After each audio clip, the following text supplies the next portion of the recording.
प्रविश्य मम वाचमिमां प्रसुप्तां सञ्जीवयत्य किल शक्तिधरस्वदाम्नः अन्यांश्च हस्तचरणश्रवणत्वगादीन् प्राणान् नमो भगवते पुरुषाय तुभ्यं भवदभूष्णेन तातप्यमानान् भुवि परं नाथमप्रेक्षमाणान् भुवनमान्येन च अन्येन दोष्णा भवतु भीर्मा इति नः सान्त्वयन्तं प्रणतवान् प्राणिनां प्राणभूतं प्रणतिभिः प्रीणये पूर्णबोधं तपो विद्या विरक्त्यादि सद्गुणौगाकरानहं वादिराजगुरून् वन्दे हयग्रीवपदाश्रयान् मूकोऽपि यत्प्रसादेन मुकुन्दशयनायते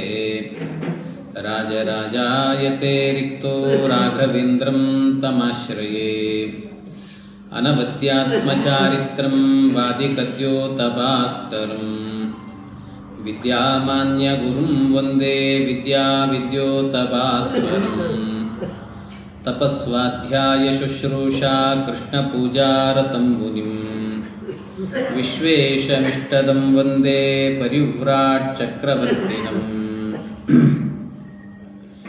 जन्माद्यस्य यतोऽन्वयादितरतश्चार्तेष्वभिज्ञस्वराट् तेने ब्रह्महृदाय आदिकवये मुह्यन्ति यं सूरयः तेजो वारिमृदां यथा विनिमयो यत्र त्रिसर्गो मृषा धाम्ना स्वेन सदा निरस्तकुहकं सत्यं परं धीमहि यं प्रौरजन्तमनुपेतमपेतकृत्यं द्वैपायनो विरहकातर आजुहाव पुत्रेति तन्मयतया तरवोऽपि नेदुः तं सर्वभूतहृदयं मुनिमानतोऽस्मि निगमकल्पतरोर्गणितं फलं शुकमुखादमृतद्रवसंयुतं पिबत भागवतं रसमालयं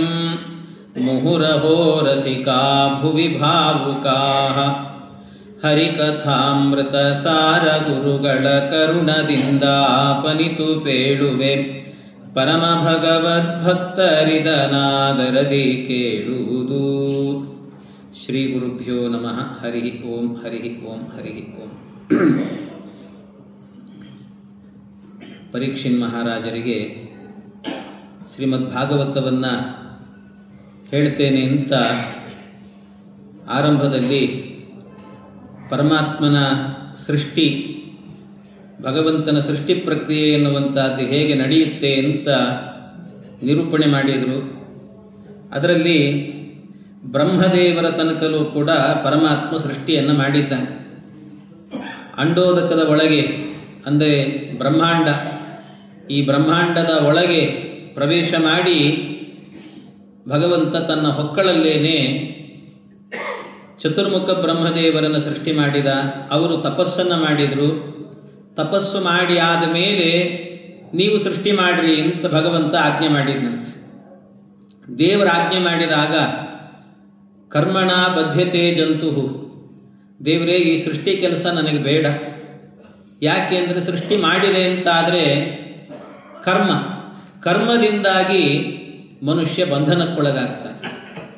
ಆದ್ದರಿಂದ ನಾನು ಈ ಕರ್ಮವನ್ನು ಮಾಡಿದರೆ ನಾನು ಬಂಧನಕ್ಕೊಳಗಾಗ್ತೇನೆ. ಯಾಕೆ ಅಂದರೆ ನಾವು ಅಂದ್ಕೊಳ್ತೇವೆ ಮಕ್ಕಳನ್ನು ಪಡಿಬೇಕು ಅಂತ ಒಂದು ಆಸೆ ಇರ್ತದೆ. ಮಕ್ಕಳಿಲ್ಲ ಅನ್ನುವವರಿಗೆ ಮಕ್ಕಳಿಲ್ಲ ಅನ್ನೋದು ಒಂದೇ ಸಮಸ್ಯೆ, ಮಕ್ಕಳಿರೋರಿಗೆ 108 ಸಮಸ್ಯೆ ಇರ್ತದಂತೆ. ಆದ್ದರಿಂದಾಗಿ ಮಗು ಬೇಕು ಬೇಕು ಅಂತ ಸೃಷ್ಟಿ ಮಾಡಿದ್ವಿ ಅಂದರೆ ಬೇಡ ಅಂದರೂ ಅದರ ಮೇಲೆ ವ್ಯಾಮೋಹ ಬರ್ತದೆ. ಆ ಮೋಹ ಎನ್ನುವಂಥದ್ದು ಹಾಗೆಯೇ ಮುಂದುವರಿತಾ ಹೋಗ್ತದೆ. ಆದ್ದರಿಂದಾಗಿ ಸೃಷ್ಟಿ ಅನ್ನೋದು ಬೇಡ ನನಗೆ ಅಂತ ಬ್ರಹ್ಮದೇವರು ಹೇಳ್ತಾರೆ. ಆಗ ಪರಮಾತ್ಮ ಹೇಳ್ತಾನೆ, ನೀನು ಸೃಷ್ಟಿ ಮಾಡು, ಆ ಸೃಷ್ಟಿ ನಿನಗೆ ಬಂಧಕ ಆಗೋದಿಲ್ಲ ಅಂತ ಭಗವಂತ ಮೊಟ್ಟ ಮೊದಲಿಗೆ ನಾನು ಉಪದೇಶ ಮಾಡುತ್ತೇನೆ ನಿನಗೆ ಅಂತ ದೇವರು ಬ್ರಹ್ಮದೇವರಿಗೆ 4 ಶ್ಲೋಕಗಳಲ್ಲಿ ಭಾಗವತವನ್ನು ಉಪದೇಶ ಮಾಡಿದ್ರಂತೆ.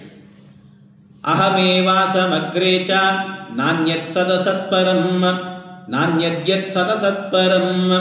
ಭಗವಂತ ಹೇಳ್ತಾನೆ, ನಾನೇ ಇರುವಂತಹದ್ದು. ಆರಂಭದಲ್ಲಿ ನಾನಿದ್ದೆ, ಕೊನೆಗೆ ನಾನಿರ್ತೀನಿ. ಆದ್ದರಿಂದಾಗಿ ಮೊದಲು ಕೊನೆಯಲ್ಲಿದ್ದೇನೆ. ಪಶ್ಚಾದಹಂ ತ್ವಮೇತಚ್ಚ, ಆಮೇಲೂ ನಾನು. ಸೃಷ್ಟಿ ಆದಮೇಲೆ, ಸೃಷ್ಟಿಗಿಂತ ಮೊದಲು ನಾನಿದ್ದೆ, ಪ್ರಳಯದಲ್ಲಿ ನಾನಿದ್ದೇನೆ. ಆಮೇಲೆ ಸೃಷ್ಟಿ ಆದ ಮೇಲೆ ನಾನಿದ್ದೇನೆ, ನೀನಿದ್ದೀಯ. ಬ್ರಹ್ಮದೇವರಿಗೆ ಹೇಳ್ತಿರೋದು, ನೀನು ಇದ್ದೀಯ.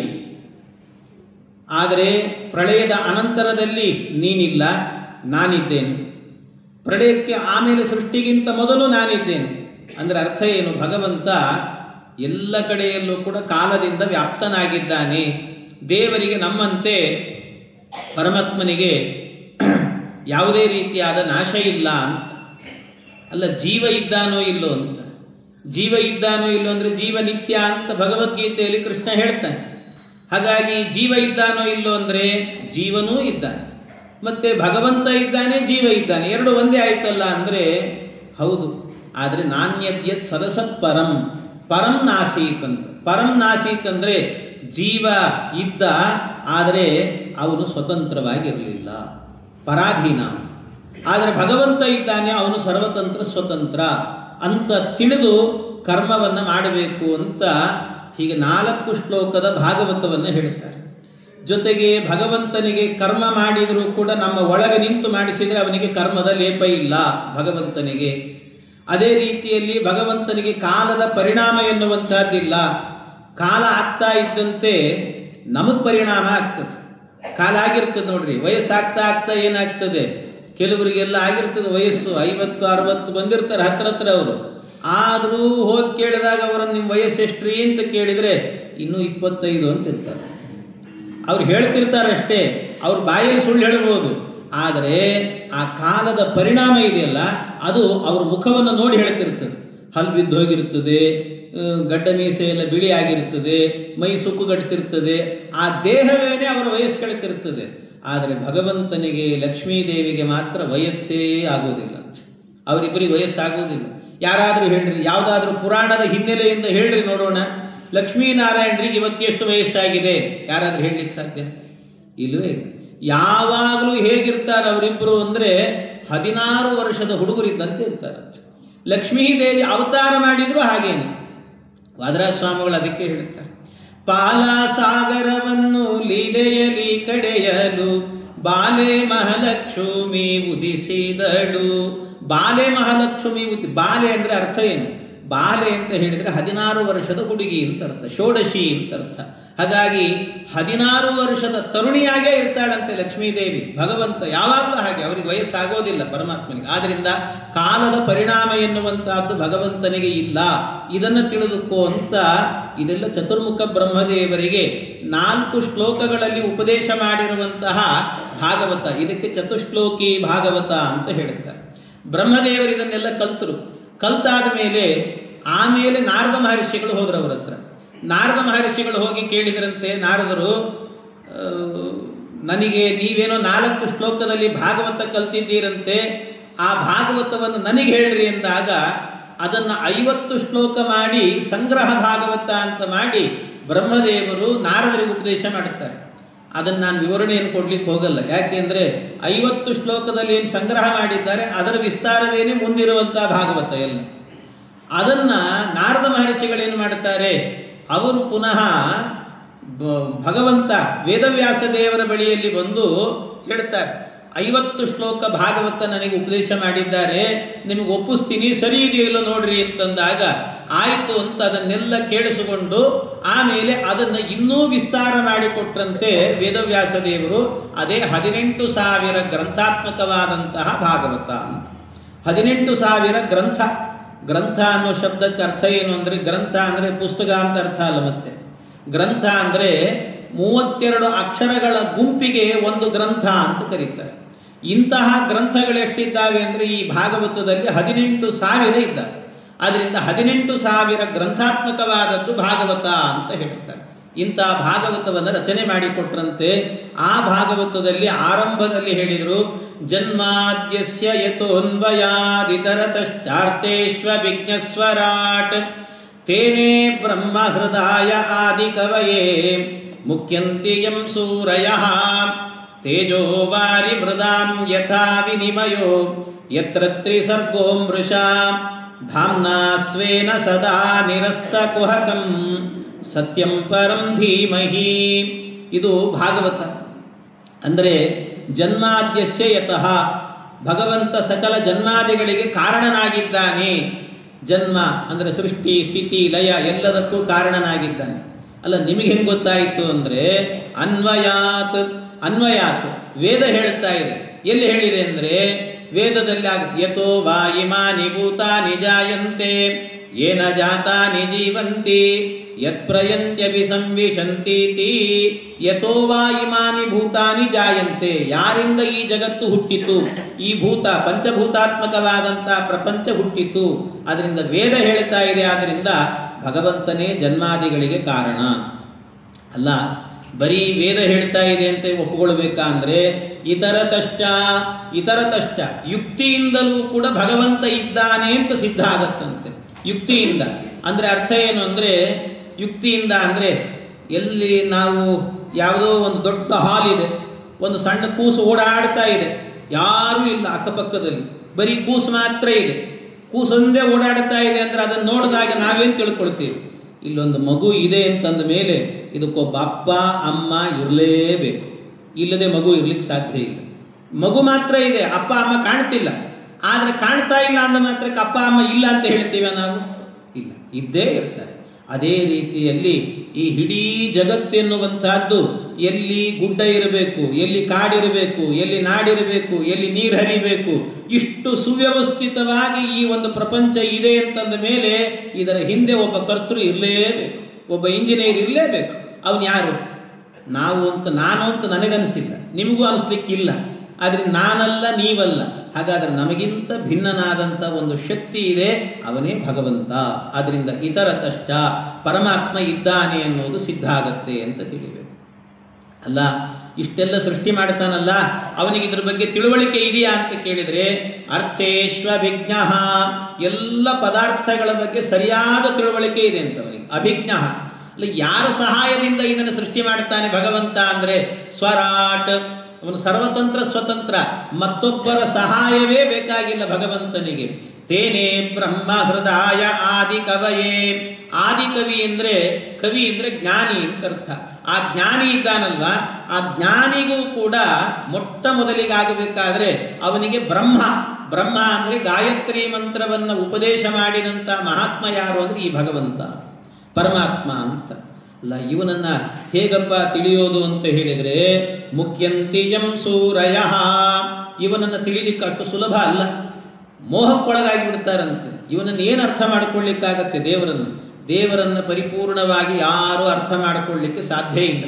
ಯಾಕೆಂದರೆ ಒಂದು ಸಂದರ್ಭದಲ್ಲಿ ಏನಾಯ್ತಂತೆ, ಲಕ್ಷ್ಮೀದೇವಿ ಏನು ಮಾಡಿದ್ಲು, ನರಸಿಂಹಾವತಾರ ಆಯಿತು. ನರಸಿಂಹಾವತಾರದ ಕಾಲದಲ್ಲಿ ಬ್ರಹ್ಮದೇವರು ಹೇಳಿದ್ರಂತೆ, ಲಕ್ಷ್ಮೀ ನಿನ್ನ ಗಂಡ ಹೋಗಿ ನೀನೇ ಸಮಾಧಾನ ಮಾಡಿ, ಸ್ವಲ್ಪ ಸಿಟ್ಟಲ್ಲಿದ್ದಾನೆ ಅಂತ ಹೇಳಿದರೆ ಲಕ್ಷ್ಮಿ ಹೇಳಿದ್ಲಂತೆ, ಇವ್ರು ಯಾರು ಅಂತ ನಂಗೆ ಗೊತ್ತಿಲ್ಲ, ಪರಿಚಯ ಇಲ್ಲ ಅಂದ್ಲಂತೆ. ನನಗೆ ಇವ್ರ ಪರಿಚಯವೇ ಇಲ್ಲ ಅಂದ್ಬಿಟ್ಲು. ಅಂದರೆ ದೊಡ್ಡ ಜ್ಞಾನಿಗಳಲ್ಲೇ ಜ್ಞಾನಿ ಅಂದರೆ ಲಕ್ಷ್ಮೀದೇವಿ, ಅವಳು ಕೂಡ ಒಮ್ಮೆ ಮೋಹಿತಳಾಗ್ತಾಳಂತೆ ಭಗವಂತನ ವಿಷಯದಲ್ಲಿ. ಆದ್ರಿಂದ ಮುಖ್ಯಂತಿಯಂ ಸೂರಯ, ಇವನನ್ನು ಅರ್ಥ ಮಾಡಿಕೊಳ್ಳಿಕ್ಕಾಗಲ್ಲ. ತೇಜೋ ವಾರಿ ಮೃದಾಂ ಯಥಾ ವಿನಿಮಯೋ, ಮೂರು ವಿಧವಾದಂಥ ಸೃಷ್ಟಿ ಮಾಡಿದ್ದಾನೆ. ತೇಜ ಅಂದರೆ ಈಶ ಸೃಷ್ಟಿ, ಮತ್ತೊಂದು ಜೀವ ಸೃಷ್ಟಿ, ಜಡ ಸೃಷ್ಟಿ ಅಂತ. ಈಶ ಸೃಷ್ಟಿ ಅಂದರೆ ತನ್ನಿಂದ ತನ್ನ ರೂಪಗಳ ಸೃಷ್ಟಿ ಮಾಡ್ತಾನೆ. ರಾಮ, ಕೃಷ್ಣ, ವೇದವ್ಯಾಸ ಅಂತ ರೂಪಗಳ ಸೃಷ್ಟಿ ಮಾಡ್ತಾನೆ. ಒಂದು ದೀಪದಿಂದ 1000 ದೀಪ ಹಚ್ಚಿದಂತೆ. ಇನ್ನೊಂದು ವಾರಿ ಅಂದರೆ ನೀರು ಅಂತ ಅರ್ಥ. ನೀರಿನಲ್ಲಿ ಬಗ್ಗಿ ನೋಡಿದ್ರೆ ಏನಾಗುತ್ತೆ, ನಮ್ಮ ಮುಖ ನಮಗೆ ಕಾಣಿಸುತ್ತೆ, ಪ್ರತಿಬಿಂಬ. ಅಂದರೆ ಜೀವರೆಲ್ಲರನ್ನೂ ಕೂಡ ಬಿಂಬ ಪ್ರತಿಬಿಂಬ ಭಾವದಿಂದ ಸೃಷ್ಟಿ ಮಾಡ್ತಾನೆ ಭಗವಂತ.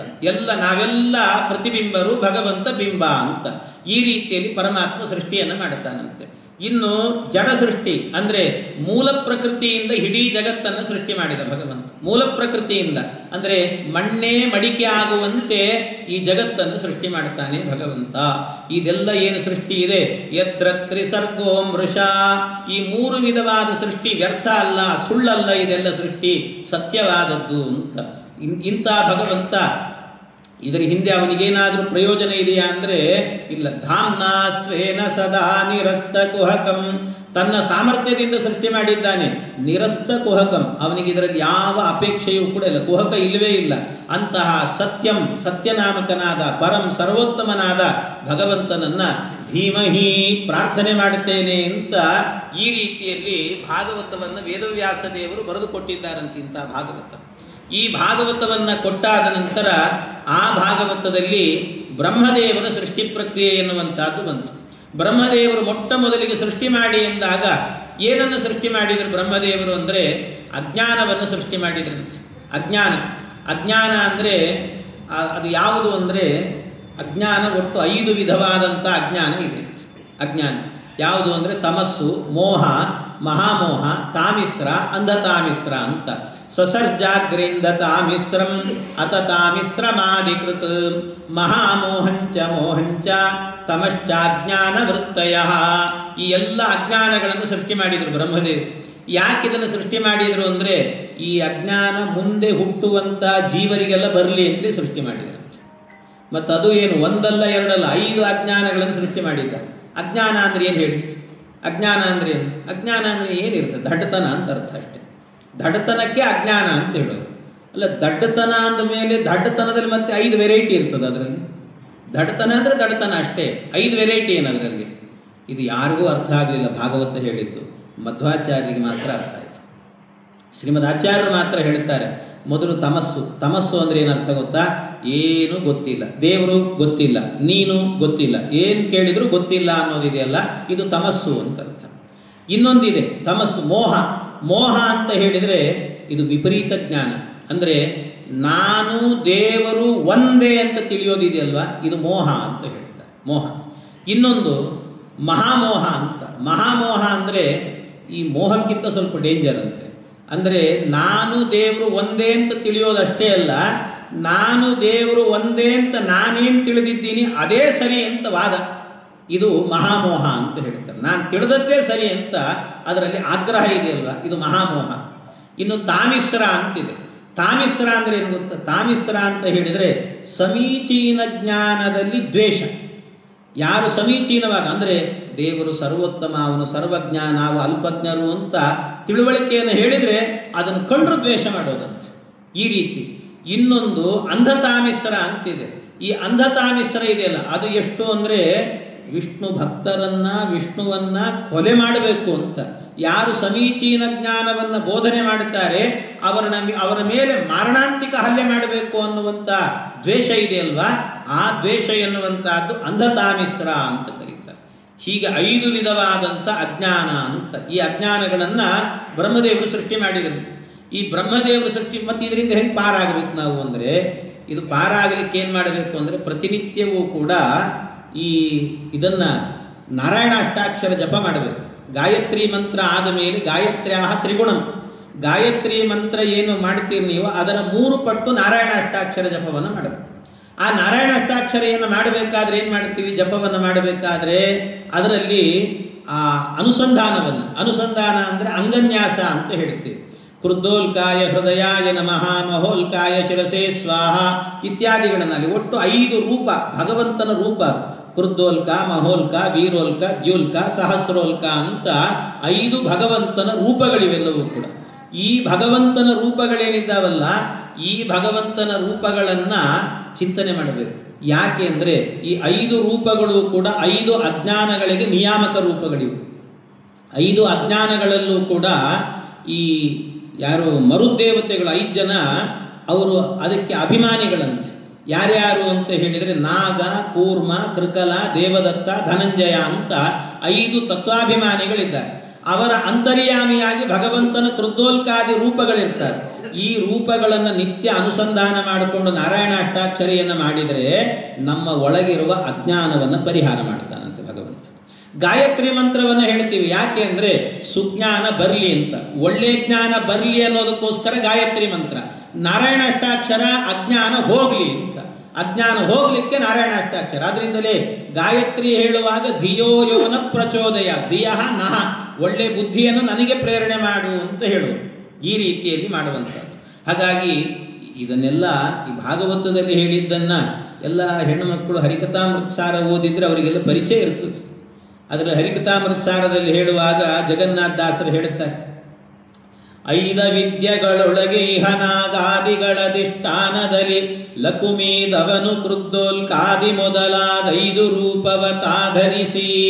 ಭಗವಂತ 5 ವಿದ್ಯೆಗಳೊಳಗೆ 5 ಅವಿದ್ಯೆಗಳು ಅಂತಂದ್ರೆ ಇದೇ 5 ಅಜ್ಞಾನಗಳು ಅಂತ ಅರ್ಥ.